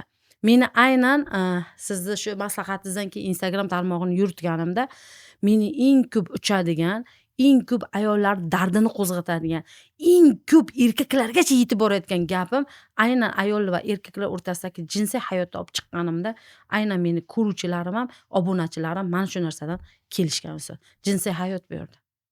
Bir kunga sog'liqni saqlash vaziri bo'lib qolsangiz, ayollar uchun, qizlarimiz uchun nima qonunni, nima tartibni qo'ygan bo'lar edingiz? Agar menga imkon berib, bugun sog'liqni saqlash vaziri bo'lganimda, ikkita qonunni kiritgan bo'lardim. Birinchi qonun bu, aynan kelin va kuyovlarda to'ydan oldin tibbiy aynan nazoratdan o'tkazganda pul bilan o'tkazgan, noqonuniy o'tkazgan yoki bo'lmasa ko'z bo'yamachilik bilan soxta o'tkazgan vrachlarni jazolash emas, qamash kerak deb aytardim. Sababi meni qabulimga kelayotgan yigit va qizlarda ustoz, kelin kuyov bo'lgan, tungi ineruzida ko'ryapman. Tungi ineruz degan kechasi yeb qo'yadigan ayollar. Buni ko'ryapman. Chakadigan yigitlarni ko'ryapman. Sperma umuman nol yigitlar ko'ryapman. Bachadoni, tuxumdoni yo'q qizlarni ko'ryapman. Yoki ikkalasida ham yo yigitda, yo aynan nima edi, qizda tutqanoq kasalliklari bor yoki qaysidir yuqumli kasalliklari bor. Mana shu odamlarni ko'zim bilan ko'ryapman ustoz. U qanday qilib midosmotrdan o'tgan? Qanday qilib? Masalan, bachadoni, tuxumdoni yo'q qizni ota-ona bilib turib uzatyapti. Bir yigit umrini kuydirib yuboryapti-ku bu yerda. Yoki bo'lmasa, aynan spermasi 0 bo'lgan yigitni uylantiryapti. Bir umr bu bola ko'rmaydi-ku boyagi ayol. Yoki bo'lmasa, yuqumli kasalligi, masalan, SPID deb olaylik, hammaga tanish kasallik. Bor yigitni uylantirib qo'yapmiz yoki qizni erga berib qo'yapmiz. U keyinchi uni masalan buni ertaga bir insonni beryapmiz, bir insonni baxtli qilish uchun ikkinchi insonni biz nima deydi, hayotini kuydirib yuboryapmiz-ku. Mana shuning uchun ana shu tibbiy nazoratda aynan kelin va kuyovlarda qonuniy umuman nima deydi, oxirigacha qanaqa holatda bo'lsa, shunaqa o'tkazilishini talab qilgan bo'lardim. Agar kimdir o'sha qoidaga rioya qilmaydigan bo'lsa, jazolash emas, shtraf emas, qamash kerak o'sha doktorlarni ustoz. Chunki birovni uyi kuyib ketyapti. Bu birinchi. Ikkinchi masala, kelin va kuyov bo'ldi. Kelin va kuyov bo'lganidan keyingi yashash. Hech bo'lmagan taqdirda 1 yilda hech qanday musofirga chiqmasan, hech yerga bormasan, aynan kelin va kuyovda bitta uyda yashashini ta'minlashdi. Chunki shunday uylanyapti, yigitlar qarzga uylangan, boshqa qilgan, pul topish uchun musofirga ketyapti. Kelinlar qolib ketyapti. Masalan, 1 yil ichida xudo poshsho shunaqa holatlar bo'ldi. Musofirga ketgan yigitlar u yoqda ayol yangi yigit topganlarini, telefonda gaplashganlarini, qaynona qaynota ushlab olganlarini ham guvoh bo'ldim ustoz. Nima uchun? Chunki turmushga chiqdi, jinsiy hayotni ko'rdi, u shirin so'z eshitishni xohlaydimi? Jinsiy hayot ko'rishni xohlaydimi? Jinsiy hayotni ko'radigan erkak oldiga bo'lmagandan keyin nima qiladi ustoz? Kimdir shirin so'zga uchadimi? Telefon titkilaydimi? Mana bu ajralishlarning eng birinchi sabablaridan biri. Ikkinchi sababi, farzand mana bu 40 kunni ichigami yo 2 oy yashadimi yo'qmi, kuyov ketdi, farzand bo'lmay qoldi, to'g'rimi? Masalan, farzand bo'lmagandan keyin 1 yil davomida u kuyov yana 1 yildan keyin keladimi, 2 yildan keyin keladimi? U kelin hali o'zi boshqa xonadonga kelib, boshqa xonadonga tushdi. U qaynona, qaynataga moslashmagan. Uni hatto ruhiyatida o'zgarish paydo bo'ladi ustoz. Bu narsalar ertaga masalan yana ajrashishlarga sabab bo'lishi mumkin. Ana endi ajralishlar ko'paygandan keyin nima ko'payadi ustoz? Yetim ko'payadi. Bolalar tarbiyasi buziladi. Meni shaxsan oldimga, men ginekolog bo'lganligim uchun ustoz 13 yoshli qizlarni ham olib keldi. Aynan nomusiga tegingan unaqa holatda ko'rib berasizmi, qarab berasizmi? Asta sababini so'raganimda ota-ona yo'q, ota-ona musofirda ustoz. Tarbiya beradigan odam yo'q, buvini qo'lida qolgan yoki bo'lmasa ammani qo'lida qolgan, xolani qo'lida qolgan. Bolani, ota-onasini o'rnini bironta inson bosa oladimi? Hech kim bosa olmaydi ustoz. Ana shuni buvisi olib kelyapti. Erta qizimga nima deb javob beraman? Qizim menga tashlab ketgan. To'g'risini aytsam, uyda o'zini xolasini o'g'li bilan ushlab olyapman doktor. Bitta ko'rib ber deyapti ustoz. Bunga nima deysiz? 13 yosh hali. 13 yosh. Keyin aytdim-ku, buni dedim ota-onasi musofirda kimnidir tualetini tozalab, kimnidir axlatini tozalab yuribdi. Lekin bolasi bu yoqda men bu bilgan ishini qilib yuribdi. Qo'lida men ishlatmaydigan qimmat telefon bo'yagi qizni qo'lida. Shunaqa bezrayib turibdi. Mana shunaqa bir mamnaqa bir qilgan ishidan xijolat chekisham yo'q ustoz. Keyin aytdimki, bunaqalarda dedim ko'zini o'yib dedim. Bir o'qitadigan joylarga, mana qat'iy o'qitadigan joylar bor-ku, umuman uydan chiqarmay o'qitadigan joy. O'shanday joylarga yuborish kerak. Siz buni olib qolgansiz, ota-ona yo'qdan parra-parra pulni jo'natyapti. Bu yo'qchilikni ko'rmayapti. Uni ham ayblash hozir aslida bu yerda noto'g'ri bo'lib qoladi. Chunki ota-ona mehr bermagandan keyin u mehrni qayerdan olsin ustoz? Qiz bola. O'g'il bolalar masalan ko'chaga chiqib kim bilan oshna og'ayni bo'lganini biz bilmaymiz. Telefondan nima ko'rayotganini biz bilmaymiz. Ota-ona yo'q, nazorat yo'q ustoz. Qo'liga kitob ushlamaydi. Bir borayotgan repetitorga palon pul to'laymiz, lekin o'zi o'sha ilmni qanchasini olyapti biz bilmaymiz ustoz. Chunki musofirga yuribmiz. Ana o'sha uchun agar men sog'liqni saqlash vaziri bo'lganimda oilalarda farzandlar bilan yashashini ta'minlashga qaratilgan farmonlarni kuchaytirgan bo'lardim. Joningiz omon bo'lsin. Boringizga shukur. Rahmat. Xudo xolasa bo'ling, shunaqa qarorlar chiqaring. Rahmat. Nasib etsa ustoz. Boringizga shukur. Agar barcha ayollar sizdan bitta maslahat eshitishi mumkin bo'lsa, nima maslahat berar edingiz? Bu narsani ko'p o'ylab ko'rganman. Eng birinchi o'rinda ayollarga beradigan maslahatim o'zim ayol sifatida ayolliklarini unutmasliklarini. Chunki bu nima degani ayollik? Ayollik bu go'zallik degani. Ayollik bu latiflik degani. Ayollik bu latofatli degani. Ayollik bu zaifalik, ojizalik degani. Bekorga dinimizda ojizalik yoki zaifalik deyilmagan. Chunki ayol shunchalik latif qilib, go'zalligi uchun yaratilgan.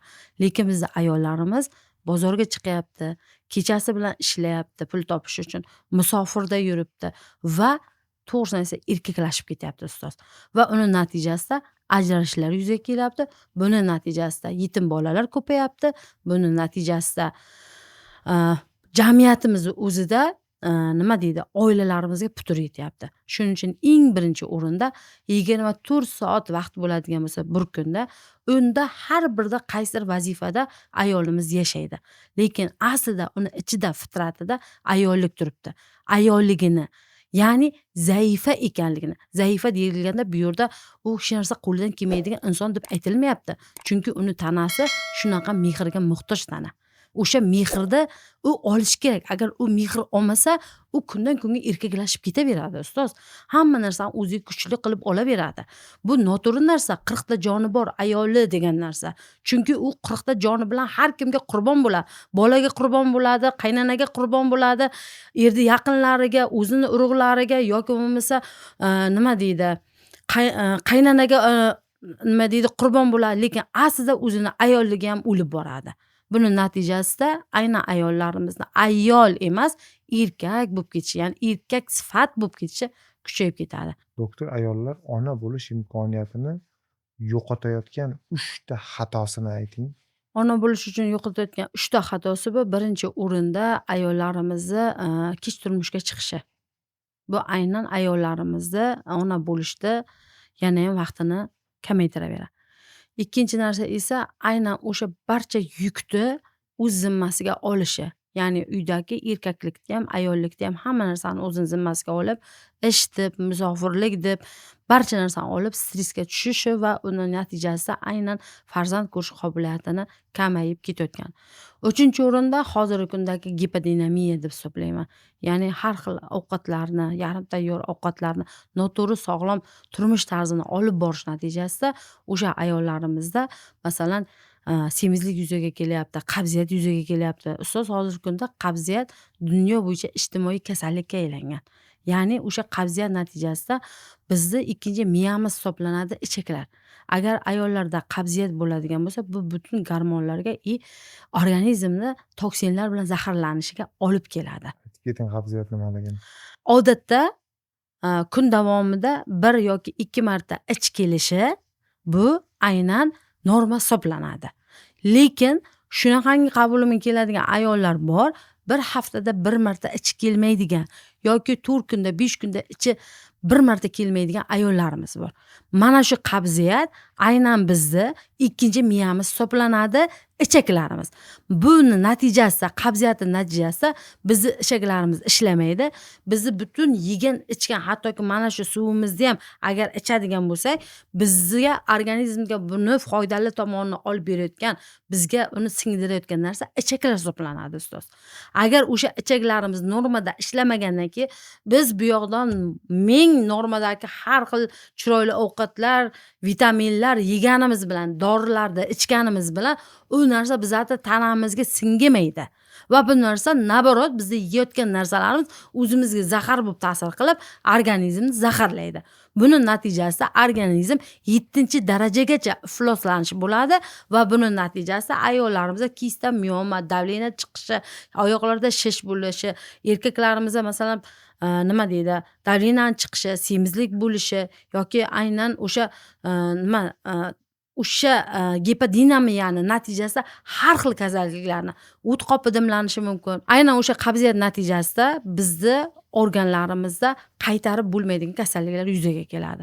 Shuning uchun eng birinchi o'rinda biz tanamizni to'g'ri ovqatlanishimiz uchun, sog'lom turmush tarzini olib borishimiz uchun to'g'ri suvda ichishimiz orqali biza o'sha qabziyatni yo'qotishimiz mumkin. Bu esa sog'lom turmush tarzini nima deydi, talab qiladi. Doktor, ba'zi payt eshitib qolamiz, ba'zi doktorlarimiz asosiy daromadni dori sotganidan, ya'ni ko'proq odamlarga dori ichirganidan oladi deyishadi.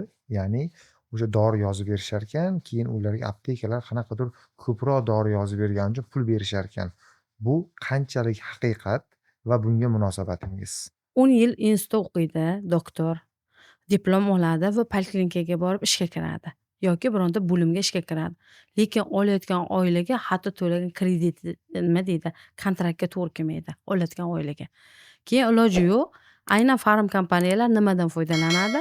Sizni ojiz tomoningizdan foydalanadi. Chunki yangi bitirib kelgan vrach, uni ham mashina mingisi keladi, u ham chiroyli uyga turgisi keladi, kreditga uy oladi, kreditga mashina oladi. Salgina menga o'xshagan yoshga yetgandan keyin bolasi o'qishga kiradi, kredit kontrakt to'lash kerak, boshqa qilish kerak, pulga muhtojlik paydo bo'lyaptimi?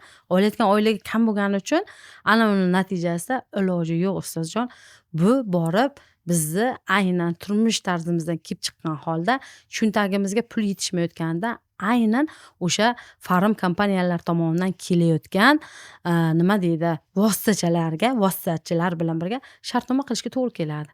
Bu esa aptekalar bilan ishlashga to'g'ri keladi. Aptekalar esa qanchadir summani doktorga olib kelib beradi va buni natijasi aynan doktor qaysidir kamini yopadi. Bu o'sha ishlash bo'yicha bo'lgan yo'l xaritasi. Endi masalan boshqa tomoni bilan endi bemor tomonidan qaraylik. Aslida o'sha bemorga shuncha doktorda yozib bergan dorisi kerakmidi?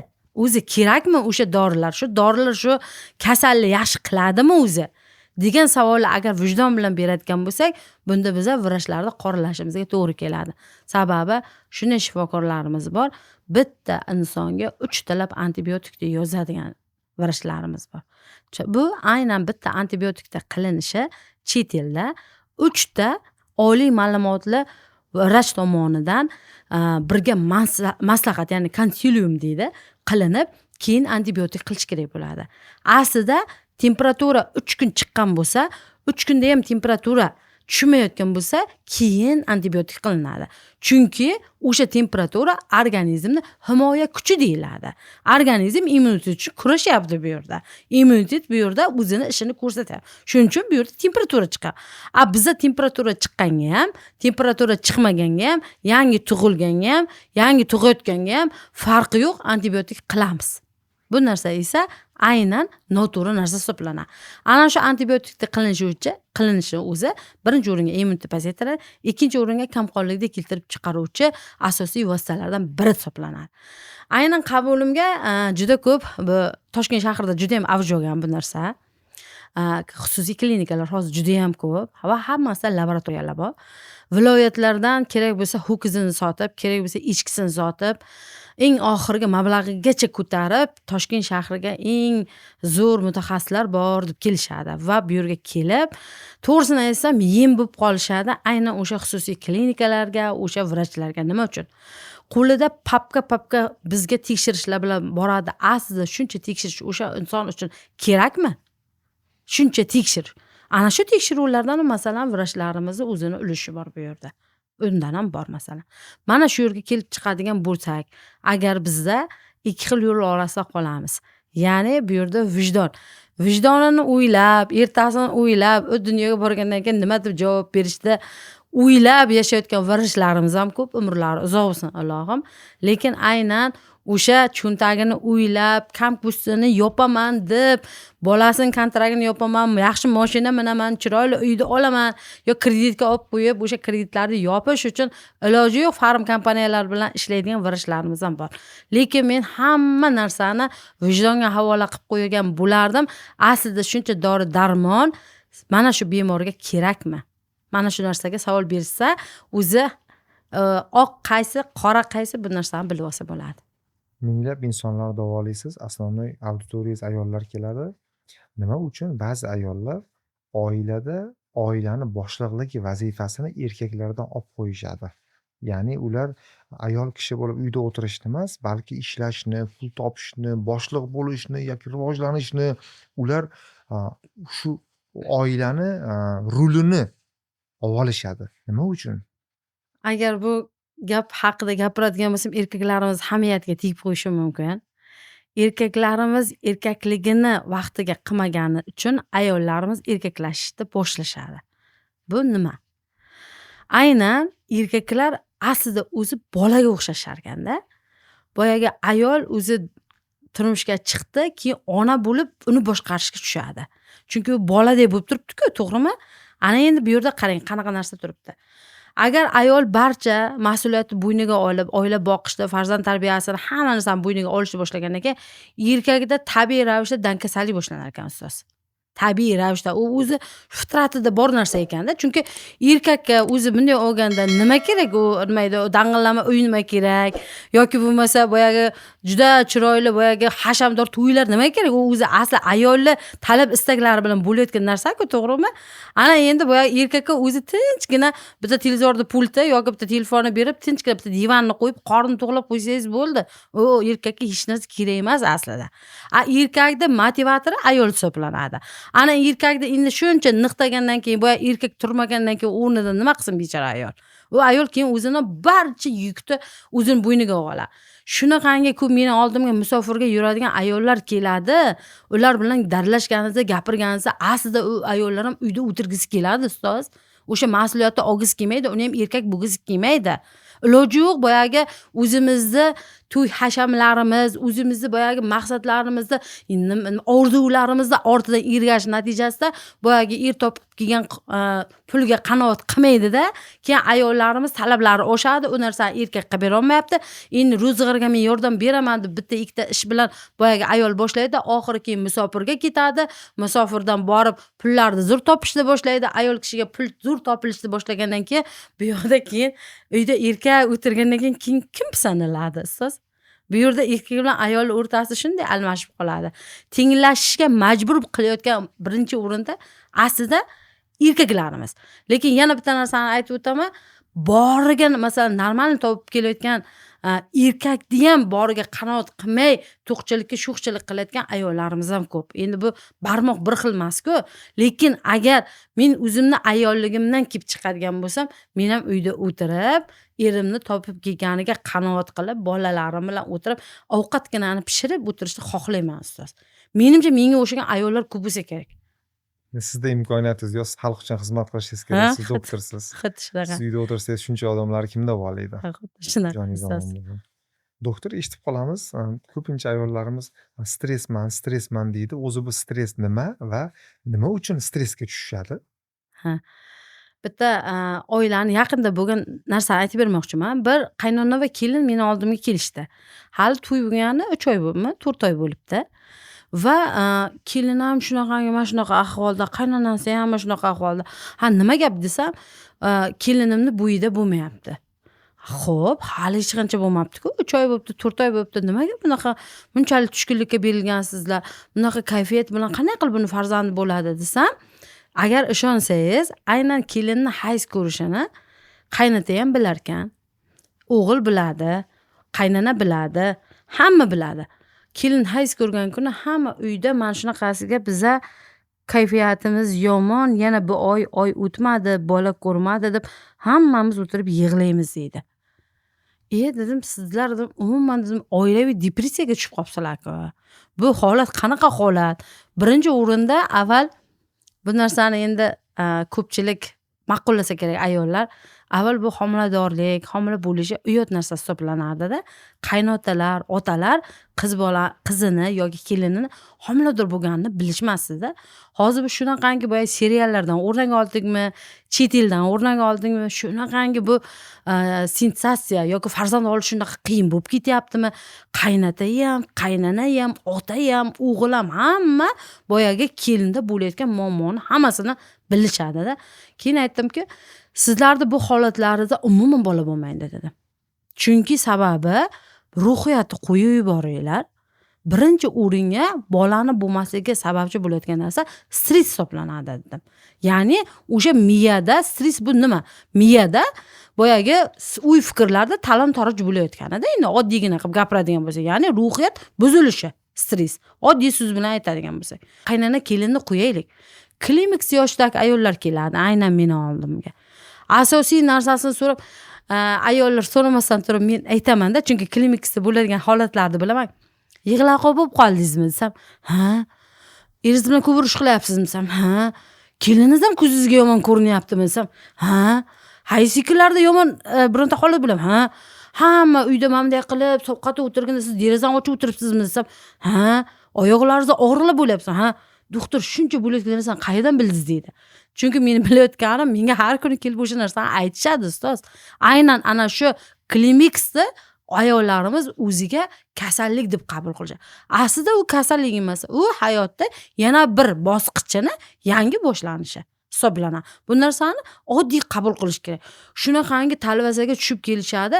Ana shu paytda bitta narsa aytib o'taman. Aynan klimaks yoshdagi ayollarda paytida bolalar o'zi ulg'ayib, o'g'illar uylanadigan, qizlar turmushga chiqadigan payt bo'lib qoladi. Boyagi kelinlarni olgandan keyin bekordan bekor o'sha uyda boyagi o'g'lini qizg'ondi, boyagi muammolar chiqishni boshlaydi. Kelin kuyov bo'lgandan keyin o'g'lini qizg'onib, qaynonam xuddi o'g'lini mendan rashk qiladi degan gaplar bor. Eshitgan bo'lsangiz agar.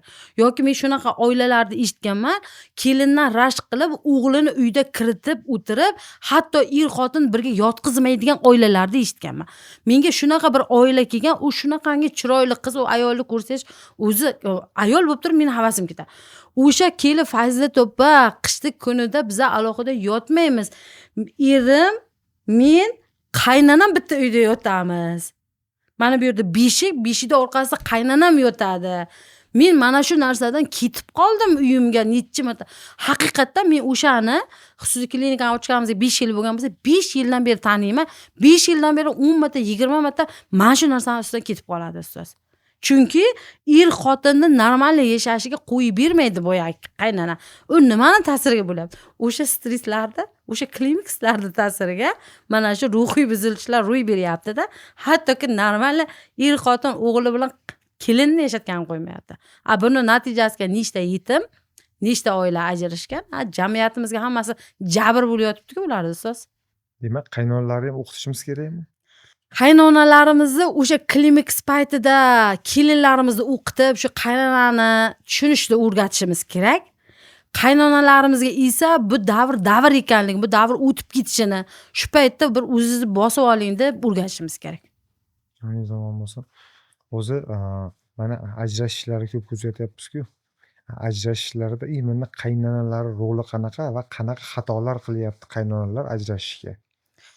Bizda aynan hozirgi kunda kinolarimiz ham o'zi televizor ko'rmayman, lekin kinolarimizda ham hozir mana bu ijtimoiy tarmoqlarda ham chiqayotgan asosiy mavzu kelin bilan qaynona muammosi. Kelin bilan qaynona muammosi. Aslida kelin bilan qaynona muammosi buni to'g'ri tushunish kerak. Masalan, 20 yil, 30 yil, 40 yil bekalik qilgan uyga begona inson kelyapti-da, meni uyim, meni joyim deyapti. Bu narsa albatta mana bu 20 yil, 30 yildan beri uy bekasi bo'lib, qirolichaday bo'lib yurgan ayolga mana bu kelayotgan yangi malikani, u ham qirolicha bo'laman degani albatta bu yerda yomon ta'sir qiladi. Chunki bir jinslilar bir-biriga to'g'risi dushman bo'ladi. Ayollar bir-birini sevmaydi ustoz. Ayollar bir-birini yaxshi ko'rmaydi. Ana o'rtada o'g'il bor, o'g'ilni rashk qilish oqibatida boyagi muammolar kelib chiqishni boshlaydi. Men sizga bitta voqeani aytib beraman. Yaqindagina bo'lgan qabulimdagi holat. Aynan bizni Qashqadaryo Shahrisabzi uzoqroq tumanidan meni oldimga xotin ko'rinishga keldi. Eng qiziq tomoni yigitam, qizim katta yoshli, turmush qurmagan, uylanishgan bir-biriga, lekin ular katta yoshli, 80 nechinchi yil o'zi, shunaqa. Yigit uzoq joyga mashina haydarkan. Ana endi kelishyapti, meni oldimga kelishyapti-da, aytayaptiki, boyagi shunaqa ularni gavdasini ko'rsangiz, meni o'zimdan ikkita kelishadi, eng qiziq, katta gavdali. Keyin hali 6 oy bo'lgan, 6 oyda ichida homila bo'lmadi deb kelishyapti. Keyin ular bilan gaplashdim, narsa qilib, eng qiziq tomoni, kuyov kirishdan oldin kelin shunday meni oldimga kiryapti-da, Fazilat opa, siz ayting, qaynonangni onangni oldidan olib chiqib ket xotiningni. Qachon alohida yashasalaring, bolang bo'ladi deb ayting, deyapti. Menga aytyapti, menga o'rgatyapti, men yigit kelsa aytishim kerak uncha.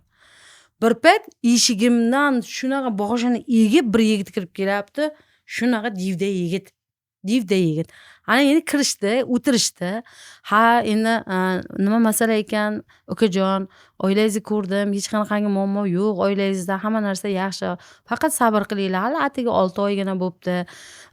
Desam, kelin menga qarab turibdi, men boya gapni aytishim kerak. Xotiningni olib chiqib ket degan gapni aytishim kerak. Keyin aytdimki, shunday qaradimda, qanaqadir bir-birlaring bilan yashash uchun bir sharoit qilishlaring kerakmi? Bir qanday bir yashasalaring, nima edi, bir-birlaringga bir mehr berishlaring kerakmi? Balki nimadir oilada muammolar bo'layotgandir deb men endi shunaqa deb gapirsam, shunday qaradida, doktor opa dedilar, men dedi uzoqqa mashina haydayman, uzoqqa. 10 kun, 15 kun bo'lmayman. Qanday xotinimni men kvartiraga chiqarib qo'yamanda 10 kun, 15 kun ketaman. Agar siz meni o'rnimda erkak bo'lganingizda xotin shunday qilarmidingiz dedi. Men o'zi birdaniga aytdimki, yo'q, qilmasdim. Albatta ota-onam molga qo'yib qo'yardim dedim. Keyin gapning ikkinchi masalasi boshlandi. Yigit yaxshi pul topadigan yigit va oilada asosiy pulni beruvchi ham, ota-onaga ham, qarindosh urug'ga ham, apa-ukaga ham beradigan yigit ekan. Shunday qarayapti, hali 6 oylik kelinchak ustoz. 6 oylik kelinchak shunday qarayapti. Bu deydi, sigir deydi. Sog'in sigir bu deydi. Buni pulini deydi, hamma deydi, so'q ekan, bu sigir ekan deydi. Agar endi o'sha gavdaga agar bir shappat uradigan bo'lsa, u ayol o'sha yerda o'ziga tamom bo'ladi. Hali 6 oylik kelinchak kelib, 40 yoshdan o'tgan erkakni pulini hisob-kitob qilyapti ustoz. O'sha pul meni pulim deb hisoblayapti. Keyin shunday qarayapti-da, yo'q, unday emas deyapti. Men yaxshi pul topaman, ota-onamga men yordam bermasam kim yordam beradi? Yordam beraman-da. Ota-onamga turadi pulim deyapti. Boya yigit, bosiq yigit mana shunaqa. Shunda men qarab turibman-da, hozir bir urush janjal bo'ladi-yo deb qarab o'tirman. Endi tasavvur qiling. Kecha kelgan 6 oylik kelinchak boyagi 40 yoshli erkakka egalik qilib hamma narsa meniki deb turibdi. Qaynona qanday qilib kuymaydi ustoz? Shuning uchun eng birinchi o'rinda qaynanalarni ham tarbiyalashimiz kerak. Mana bu kelin bo'lib kelayotgan qizlarimizni ham tarbiyalashimiz kerak. Ikkalasi ham agar tarbiya kuchli bo'ladigan bo'lsa, o'rtada boya yigit bechoraga qiyin bo'lmaydi. Keyin bitta narsani aytib o'tmoqchiman, ustoz, o'sha qaynona va kelinni aynan protiv bo'lishiga, aynan o'sha muammosida birinchi o'rinda bizni o'g'illarimiz. Men agar qaynonalar kelib kelindan shikoyat qilganda birinchi aytadigan narsam, iltimos, begonaning qizidan xafa bo'lmang. U begonaning qizi, u begona joydan keldi, sizni ro'zg'orga. Siz o'zingizni 30 yil, 20 yil, 40 yildan beri boqayotgan o'g'lingizdan xafa bo'ling. Siz bera olmagan tarbiyani qanday qilib u siz o'g'lingizga bermagan-ku, shuncha normal tarbiya. Qanday qilib siz begona shuncha tarbiyani olib kelgan kelinga bera olasiz? Bu yerda o'g'lingiz tarozi bo'lish kerak. Sizni ham bitta joyda, xotinni ham bitta joyda ushlash uchun sizni o'g'lingiz tarbiyali bo'lib, bu yerda tarozi bo'lish kerak. Opa, siz birovni qizidan xafa bo'lmang, o'g'lingizdan xafa bo'ling deyman. O'sha paytda ha deb qoladi. Shuning uchun bu yerda ustoz, qaynonada ham gap ko'p. Qaynona qaynamasa deydi, kelinlar aynimaydi deydi. Kelinlarda ham gap ko'p. Kelib 6 oyda uyni egallab olaman degan narsa noto'g'ri narsa. O'g'illarda ham gap ko'p. Aynan qaynonani ham o'z joyida, kelinni ham o'z joyida saqlolmayotgani. Doktor, hozirgi erkaklarimizda erkaklik qandaydir haligi nima deydi, duxu deymizmi, erkaklik qarori deymizmi, kamayib ketayotganini ko'ryapmiz-da. Bu nimadan? Bu ob-havodanmi yo bir tarbiyadanmi? Bu nimadan? Bu nimaga bir erkaklarimiz haligi oldingidaqa bitta gap gapiradigan erkak bo'lmayapti-da? Tam qaysidir joyda o'xshab ketib qolyapti ayollarga. Birinchi o'rinda jismoniy tomondan kelib chiqaylik. Aynan avval biz erkak deganda, avval emas, o'zi umuman erkak kishi deganda biz alp qomat, masalan, to'g'rimi, kuchli, tog'da ursa talon qiladigan insonlar tushunamiz. Ayollarda ham ideal erkak o'zi shu insonlar hisoblanadi. Ya'ni kuchli, qahr g'azab bilan, chunki ayollarda jilovini tortadigan erkaklar bu kuchli erkaklar hisoblanadi. Ayollar o'shanaqa erkaklarda o'zi xohlashadi aslida. Ana endi hozirgi kunda jamiyatimizga e'tibor berayotgan bo'lsak, ozg'in yigitlar yoki bo'lmasa boyagi zibuzarga, hashamga berilayotgan yigitlar, kerak bo'lsa bo'yanib, sochni bo'yaydigan yigitlar. Masalan, shunaqa narsalar ko'payib ketib, hattoki bu shunaqangi ijtimoiy tarmoqlarda chiqib ketyapti. Bu narsani jamiyatimiz qo'llab-quvvatlayapti ustoz. qo'llab-quvvatlayapti. Ha deyapti, zo'r deyapti. Yigitlarni gullar olib chiqqanini, mana menga gul kelyapti, sovg'alar kelyapti deb ijtimoiy tarmoqlarga qo'yilyapti. Undan faxrlanib, sen chiroyli ekansan, sen go'zal ekansan deb u yigitlarda yanayam jamiyatimiz zo'rsan deb uni maqtayapti. U undan battar. Mana shu narsani o'zi bizni o'zimizni qo'llab-quvvatlaganimiz o'zi mana shu yigitlarning ko'payib ketishiga sabab bo'lyapti. Keyin bitta urganda nima uchun shunaqa erkaklar yo'q deyapsiz? Sababi yana borib boyagi otalarimizni musofir yurganiga borib taqaladi ustoz. Ota tarbiya bermagandan keyin o'g'il qayerdan tarbiya oladi? Otani so'zi bitta so'z bo'lmagandan keyin o'g'il bola qanday qilib bitta so'zni gapirlar? Avval bizda nima deyilardi? Yigit kishi bir so'zli bo'lish kerak, arzon izidan, yigit so'zdan qaytmaydi. Hozir yigitlarimiz so'zni aytib qaytarib olish hech narsa bo'lmayapti. Hech narsa bo'lmayapti. Uyimizda ota-onani tarbiyasi, masalan, ona mehr beradi ustoz, lekin kuchlilikni bera olmaydi. Kuchlilikni erkak kishi beradi. Ota berish kerak u narsani. O'zi qaynanaga, onaga kuchi yetmagan ota o'g'ilga qanday qilib kuchi yetadi? O'sha qaynana kelinni munosabatda bitta uradigan erkak odam qaynataku bu yerda. O'chir ham desa, ikkalasi ham o'chiradi. Lekin boyagi oraliqqa o'tirib olib, qaynatalar o'zi indamay boshini ushlab, mamnay qilib qarab turibdi-ku, xotiniga ham kuchi yetmaydi, keliniga ham kuchi yetmaydi. To'g'rimi? Aynan bizada mana shu yigitlarda hamiyatsiz bo'lib ketayotgani, yigitlarimizni o'shanaqa nima edi, ayollashib ketayotganini eng katta sababi birinchi o'rinda uyimizdagi mana shu nima deydi, muhitimiz, otani tarbiyasi bo'lmagani. Avval aytilardi, bitta o'g'ilga yoki bitta qizga 7 qo'shni nima edi, javobgar deb. Hozir o'qituvchi ursa, ota-onalar borib o'qituvchini uryapti-ku ustoz. O'qituvchi, deb mamnun qiladi. Avval mana meni ota-onalarim aytadi, men o'zim ham masalan 40 dan oshdim. Men ham ustozlarim, o'g'il bolalarimizni olib chiqib, boyagi shapaloq solardim mamnun qilib. Masalan, hech kimni yozmabdi o'sha paytda, hech kimni telefonga olmabdi, hech kim ana qilmabdi. Qarangda endi, boyagi bolalar, o'g'il bolalar o'qituvchidan qo'rqib turadi. Hozir men o'ylayman bitta narsani, jamiyatning bu og'riq nuqtasi aynan o'sha telefonlarga videoga olib chiqarib yorishlarimiz, ustozlarni bizga gapirayotgan yoki ikkita odamni gapirayotganini kimdir videoga olib uchinchi odam bo'lib chiqarayotgan narsa, mana shu narsani o'zi erkaklarimizni ayollashib ketayotganidan dalolat bermaydimi ustoz?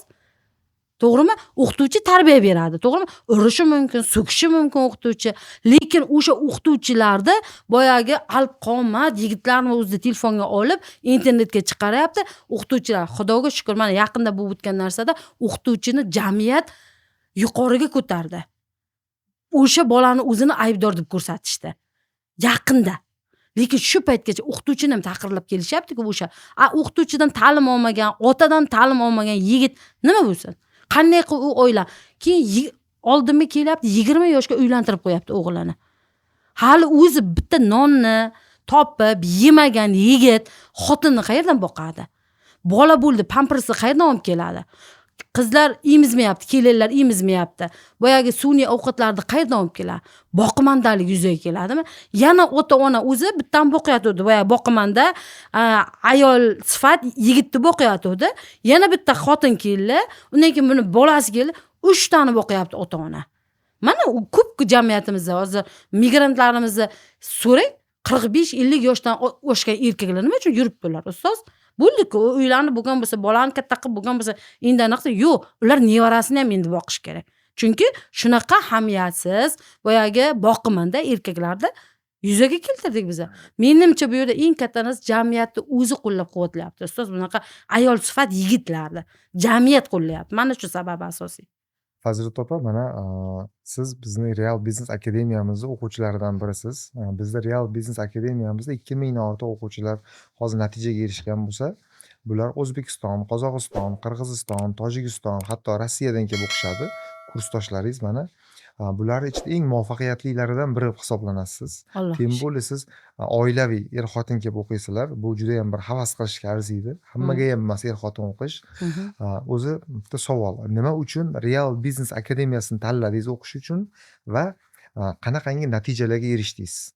Ustoz, men sizni aynan kuzatganimda birinchi o'rinda sizni oddiy insonligingiz, dehqoncha tushuntirishingiz, samimiyligingiz va aynan sizni o'sha hayotda o'zingizda qilgan xatolaringizni shogirdlaringizga o'rnak qilib, o'sha ko'rsatgan natijalaringizni ko'rib kelganman men sizni oldingizga.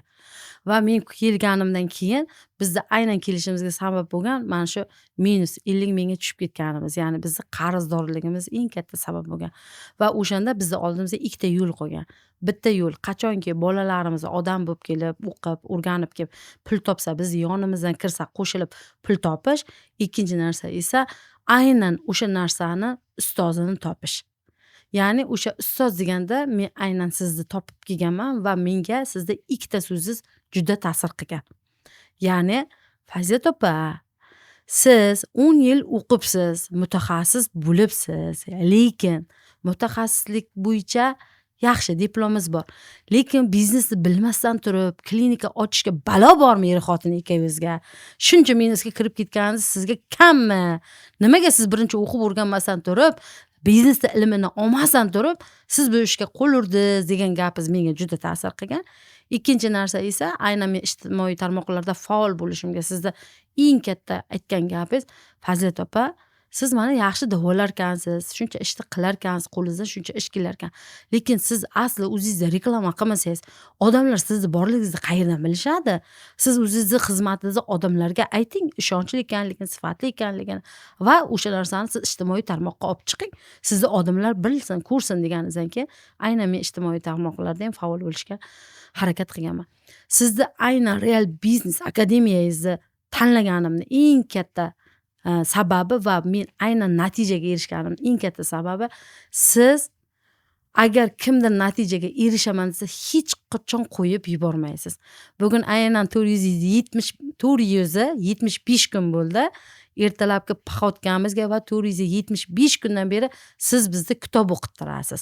Va men siz bilan har kuni ertalab g'oyibona telefon orqali ko'rishaman, sababi siz meni hech qachon to'xtab qolishga sabab qoldirmaysiz. Har kuni menga vazifa berasiz, har kuni meni o'sishim, o'rganishim uchun va agar sen millionga chiqishni xohlasang, seni millionga yetkazish uchun men albatta harakat qilaman deysiz. Shuning uchun aynan bitta narsani yana aytib o'tmoqchiman. Ustoz, siz bizga qanaqa ta'lim berayotgan bo'lsangiz, ana o'shanda o'rnak insonsiz. Hattoki bizni ro'zg'orimiz, hayotimiz, yeb ichishimizgacha bizni aynan nazoratimizda o'zimizga o'rgatgan insonsiz va mana shu har bitta o'rgatgan narsangizga o'zingiz rioya qilasiz. Shuning uchun ham sizni yaxshi ko'rib, ustoz sifatida tanlaganman. Buni hech qachon bu yo'ldan qaytmayman va men sizga aytganman, ustoz meni qo'limni qo'yormang deganimda, agar siz oxirigacha yursangiz hech qachon qo'lingizni qo'yormayman degansiz. Bunaqa ustozlar kam bo'ladi. Shuning uchun tanlaganman sizni. Joning omon bo'lsin. Fazilat opa, mana ko'pchilik oilada erkak kishi yoki ayol kishini o'zi o'qiydi-da. Tem bo'lib mana sizlar biznesga kelib o'qiyapsizlar. Siz ham ayol kishi bo'lib turib, ham eringiz bilan birga kelib o'qiyapsizlar-da. Buni qanaqangi foydali tomonlari bor? Er-xotin birgalashib o'qishini. Bizni aynan xo'jayinim bilan kelib o'qishimda biz sizni seminaringizga keldik va sizni seminaringizda dars bo'layotgan paytida siz barcha narsani tushuntirdingiz. O'sha paytda biz er-xotin birgalikda edik va xo'jayinim biz o'zi qarzga kirib ketganmiz, kreditga pul olganmiz o'sha paytda. O'shanda aytdingizki, aynan o'qishlaring shart degan narsani aytdingiz va shunda men xo'jayinimga shunday qarab, yo'q, bu yerda men bitta o'qishim noto'g'ri ekan. Sababi men yana agar o'qiydigan bo'lsam, yana men mas'uliyatni ko'p narsani bo'ynimga olib qo'yar ekanman. Va men o'qisam, siz o'qimasangiz biz bir-birimizni tushunmaymiz. Ertaga men bu yerdan har xil masalan ustozlik topshiriqlarini olib boraversam, har narsadan masalan mening ilmim ko'payib ketaversa, lekin xo'jayinim uyda bo'ladigan bo'lsa, masalan bu ilmni olmaydigan bo'lsa, ertaga tafovut bo'ladi va men natijaga erisha olmasligimni o'sha payt bildim. Va o'shanda xo'jayinimga aytdimki, kreditga pul olib bo'lsa ham ustozlar oldilariga kelamiz, o'qiymiz. O'zimiz qarzdamiz, -50 mingga qarzdamiz. Lekin biz to'g'risi sizga o'qish uchun biz qarz olib kelib o'qiganmiz va mana shu 1,5 yilda Allohga ming qatla shukr, haqiqatan sizni muvaffaqiyatli shogirdlaringizdan biriman. Birimiz biz oila sifatida. Sababi aynan bizni birgalikda natijamiz mana shunga olib keldi ustoz. Chunki poxodkaga chiqqanda birga chiqaman. Sizni darslaringizga kelganimda, masalan, haftada darslaringizga kelib ketaman. Men agar bir o'zim ayol kishi bo'lganimda qanday qilib kelib ketardim? Masalan, biznes klubimizga men a'zoman. Biznes klubimizda hammasi deyarli erkak kishilar. Agar men o'zim bir ayol sifatida bo'lganimda, kimdirlar masalan, mayli men o'zimni kuchli deb ko'rsatishim mumkin u yerda, lekin baribir men ayolman-da ustoz. Hamma masofa saqlab gapirishga majbur bo'lardi. Siz o'zingizda masalan, ha deb men siz bilan har kuni ertalab kechqurun ustoz bunday bo'ldi, ustoz bunday, lekin meni xo'jayinim asl hayotda qanayligini bilmasam, mendan ertaga shubha bo'lishi mumkin edi, boshqa bo'lishi mumkin edi. Mana shu narsalar hammasini birga o'yladik va xo'jayinim bilan birga o'qidik. Keyin bu biznesga bizga qanaqa ta'sir qildi? Biz klinikani ochganmiz. U yerda men asosan face, ya'ni yuz sifatida va biznesda xizmat ko'rsatuvchi sifatidaman. Lekin meni xo'jayinim siz bizga o'rgatgan biznesda 6 ta ustuni bo'ladigan bo'lsa, barcha 6 ta ustunni olib borayotgan, asosiy ishni qilayotgan inson esa o'zi aslida meni xo'jayinim hisoblanadi. Ya'ni bu yerda bizning vazifalarimiz bor. Juda ko'pchilik aynan meni ko'rib, Fazet opa zo'r, Fazet opa aktiv, hamma narsada zo'r deyishadi, lekin asosiy meni natijaga erishishimga sababchi meni xo'jayinim bilan birgalikda er-xotin bo'lib o'qiyotganim. Kechagina men jonli efir o'tkazdik siz coachingda ustoz, real biznes darsida, aynan coachingda 13-coaching kursdoshlarimizga ana shu yerda bitta narsani aytib o'tdim. Biz ustoz ollariga kelganimizda bittagina er-xotin edik dedim. Doktorlar ham Shermatov bilan men edim dedim. 1,5 yil o'tdi. Ustoz o'sha paytida prognozni aytib bergandilar. Mana hozir 20 ta o'tayotgan bo'lsalaring, 1 yildan keyin menimcha bo'ladi, meni ishim deb aytib beruvdilar. Xuddi shu holat bo'ldi dedim. Lekin eng qizig'i aynan o'sha 13-coachingda 10 ta er-xotin o'qiyapti. 10 ta er-xotin. Va eng qizig'i shunaqangi shifokorlar ko'payib ketdi. Nima uchun? Aynan biz natijani sizni strategiyangiz bo'yicha ko'rsatib berganmiz. Keyin kecha coachingdagi yigitlarga o'sha jonli efirda men aytdim. Hurmatli va qadrli dedim yigitlardim. Meni faqat to'g'ri tushuninglar. Iltimos ayollaringni ustozi darslariga olib kelinglar dedim. Bu yerda ayollaringni menga o'xshab kecha kunduz ishlasin deyish uchun emas. Chunki meni ishlashim, men vrachman dedim. Men ayollarga kerakman. Erkak ginekologdan ko'ra ayol ginekolog bo'lganim yaxshiroq-ku, to'g'rimi? Bu birinchidan dedim. Ikkinchidan hech bo'lmasa dedim, uyga dedim darsdan borganlaringizga sizlarni egovlamaydi dedim. Sizlarda barakalaring, sizlarda pul topishlaringga asosiy sabab uydagi ayollaring dedim. Sizlarda barakali pul topishlar. Sizlar dedim bu yoqdan borasizlar dedim, kuch-quvvatga to'lib, ustozni hamma narsalarni o'rganib dedim. Lekin borganlaringdagi uyda egov bo'lib, xotining turadigan bo'lsa dedim, qayerga borib kelyapsiz o'zi? O'zi nima qilib kelyapsiz? Shu ustozni sizga nima qilib beradi? Hech narsa bo'lmaydi deb aytadigan bo'lsa dedim, ustozdan olib borgan motivatsiyalaring ham, ilmlaring ham shu yerda o'zi yo'qoladi dedim. Shuning uchun sizlar dedim xotinlaringni olib kelinglar. $1500 nima bo'pti dedim, agar xotinlaringni olib keladigan bo'lsalaring dedim. Olib kelsalaring dedim, hech bo'lmasa seni qayerga kelib ketay. Ha, davay. Erjon, men bunday qilsam bunday bo'lar ekan, bunday qilsam bunday bo'lar ekan. Men bunday qilsak zo'r bo'lar ekan deb aytib turgan dedim, sizlarga motivatsiyasini o'ziga sizlar bizneslaring 10 emas dedim, 100 bo'lib ketadi dedim. Shuning uchun dedim, sizlardan iltimos dedim, 24 ta odam qatnashayotgan ekan darsga. Hammalaring dedim, erkak dedim, xotinlaringni darsga olib kelinglar dedim. Xudo xolasa endi bu yog'iga er-xotinlar ko'payib ketasiz. Undan ham ko'p. Joningiz omon bo'lsin. Mana Fazilat opa haqiqatan ham 400 nechinchi kun dedingiz? 75-kun bo'ldi ustoz bugun. Pashta mana 500 kun bo'libdi ko'rishganimizga. Bu degani pashta 2 yilga yaqinlashib Xuddi qolyapmiz. shunday. Shuncha yildan beri bir-birimizni taniymiz, bilamiz. Men juda ham hurmat qilaman sizni. Siz 10 minglab insonlarga yordam bergan insonsizda. Sizga o'xshagan insonlarga xizmat qilsak, sizga o'xshagan insonlar biznesini rivojlantirsak, biz juda ham xursand bo'lamiz. Sabab bizning missiyamizda biz to'g'ri halol bizneslarni rivojlantirsak, siz qilayotgan hamma ishlardan ham qanaqangidir bizga savob kelib turadi, xudo xohlasa. Agar biz noto'g'ri, yomon ishlarni rivojlantirsak, ulardan keladigan yomon isnoti yoki tamalli gunohi ham bizga ham yetib keladi. Nimaga erishgan bo'lsangiz, bu sizni qilgan mehnatingizni natijasi, Allohga bergan barakasi. Biz qayerdadir hissa qo'shgan bo'lsak xursandmiz. Joningiz omon bo'lsin. Rahmat. Doktor o'zi dori darmonlarsiz boshqa davolanish variantlari bormi yo faqat shu doktorga boramiz, ukolni yozib beradi, aptekadan olamiz, bir umr hali ichimizda dori darmon bilan davolanishimiz kerakmi? Bu hozirgi kunda eng jamiyatimizda og'riq nuqtalaridan biri hisoblanadi. Men aynan qabulimga kelayotgan ayollar so'raydi mendan. Doktor qanday qilib davleniyani yo'qotsam bo'ladi? Doktor qanday qilib qabziyatni yo'qotsam bo'ladi? Doktor qanday qilib ozsam bo'ladi? Doktor qanday qilib gormonlarim joyiga tushirsam bo'ladi? Hayzimni normaga keltirsam bo'ladi? Bularni hammasida tanamizda bo'layotgan o'zgarishlar sabab bo'ladi. Buning uchun men har doim kelayotgan mijozlarimga, o'sha klientlarimga har doim aytadigan narsam, birinchi o'ringa piyoda yur deyman. 10,000 qadam piyoda yurishni o'zi tabiiy ovulyatsiyani, ya'ni follikulalarni yetilishiga yordam beradi ustoz. Oddiy bir yurishni o'zi.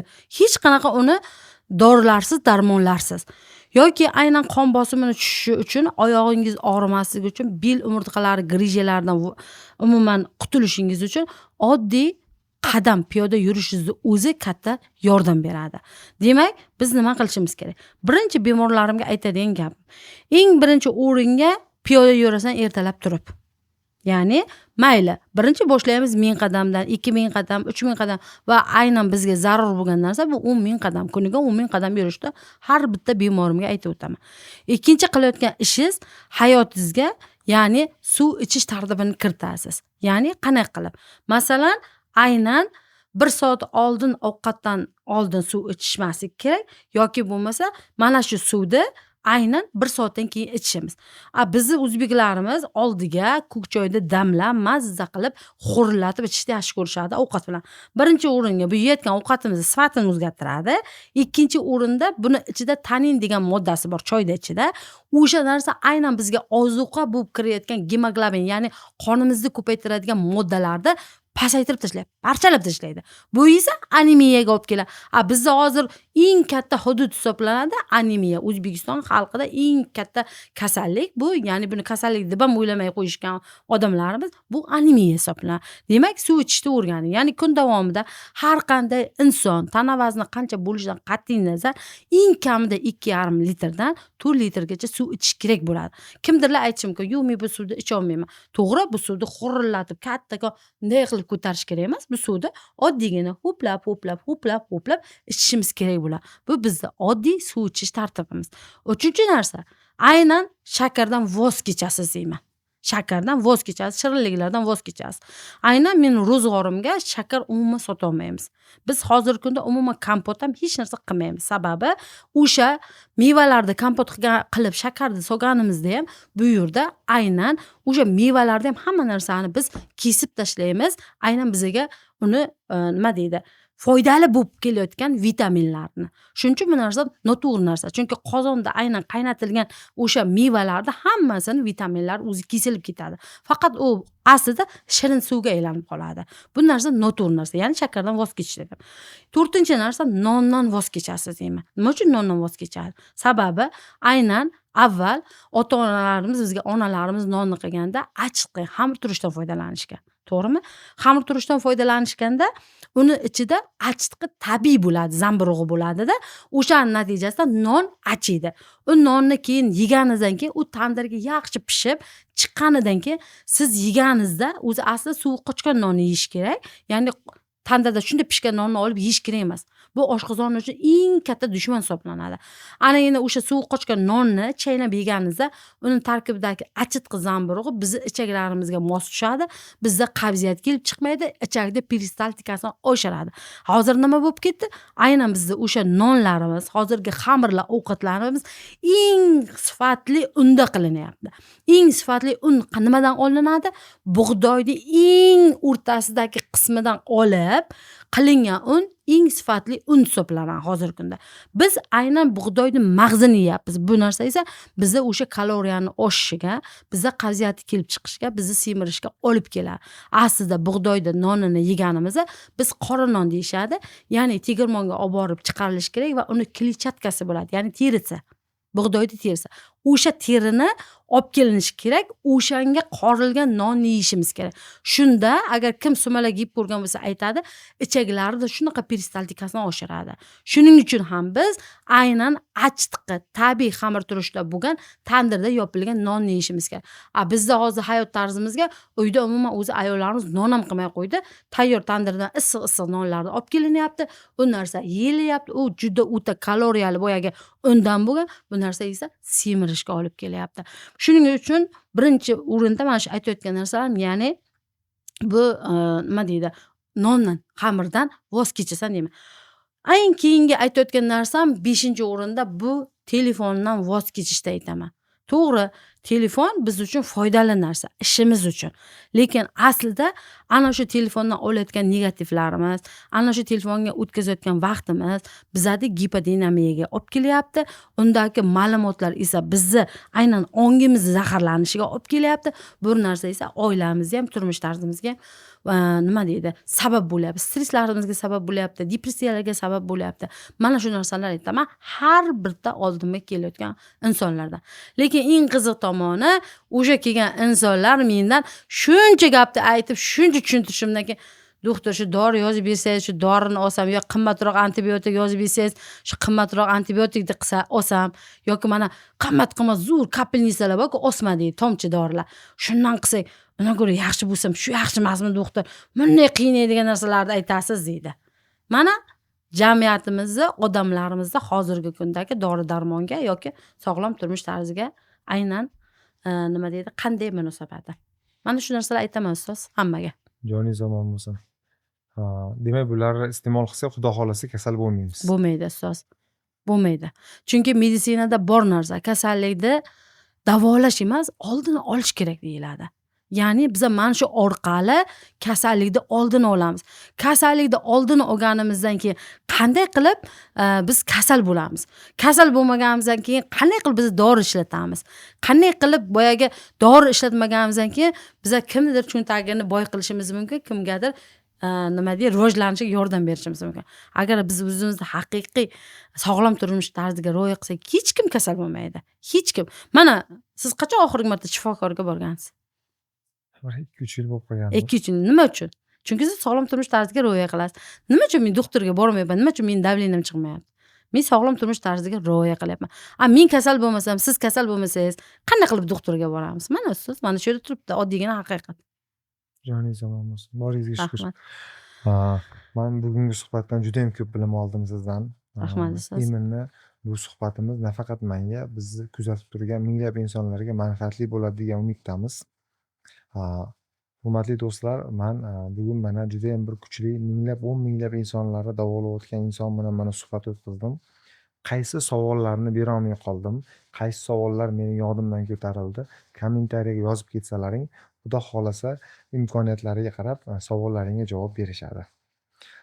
Fazilat opa, vaqt ajratib kelganingizga kattadan katta rahmat. Suhbatimning oxirida yana bitta iltimosim bor sizga. Mana shu kamera sizga qarab turibdi.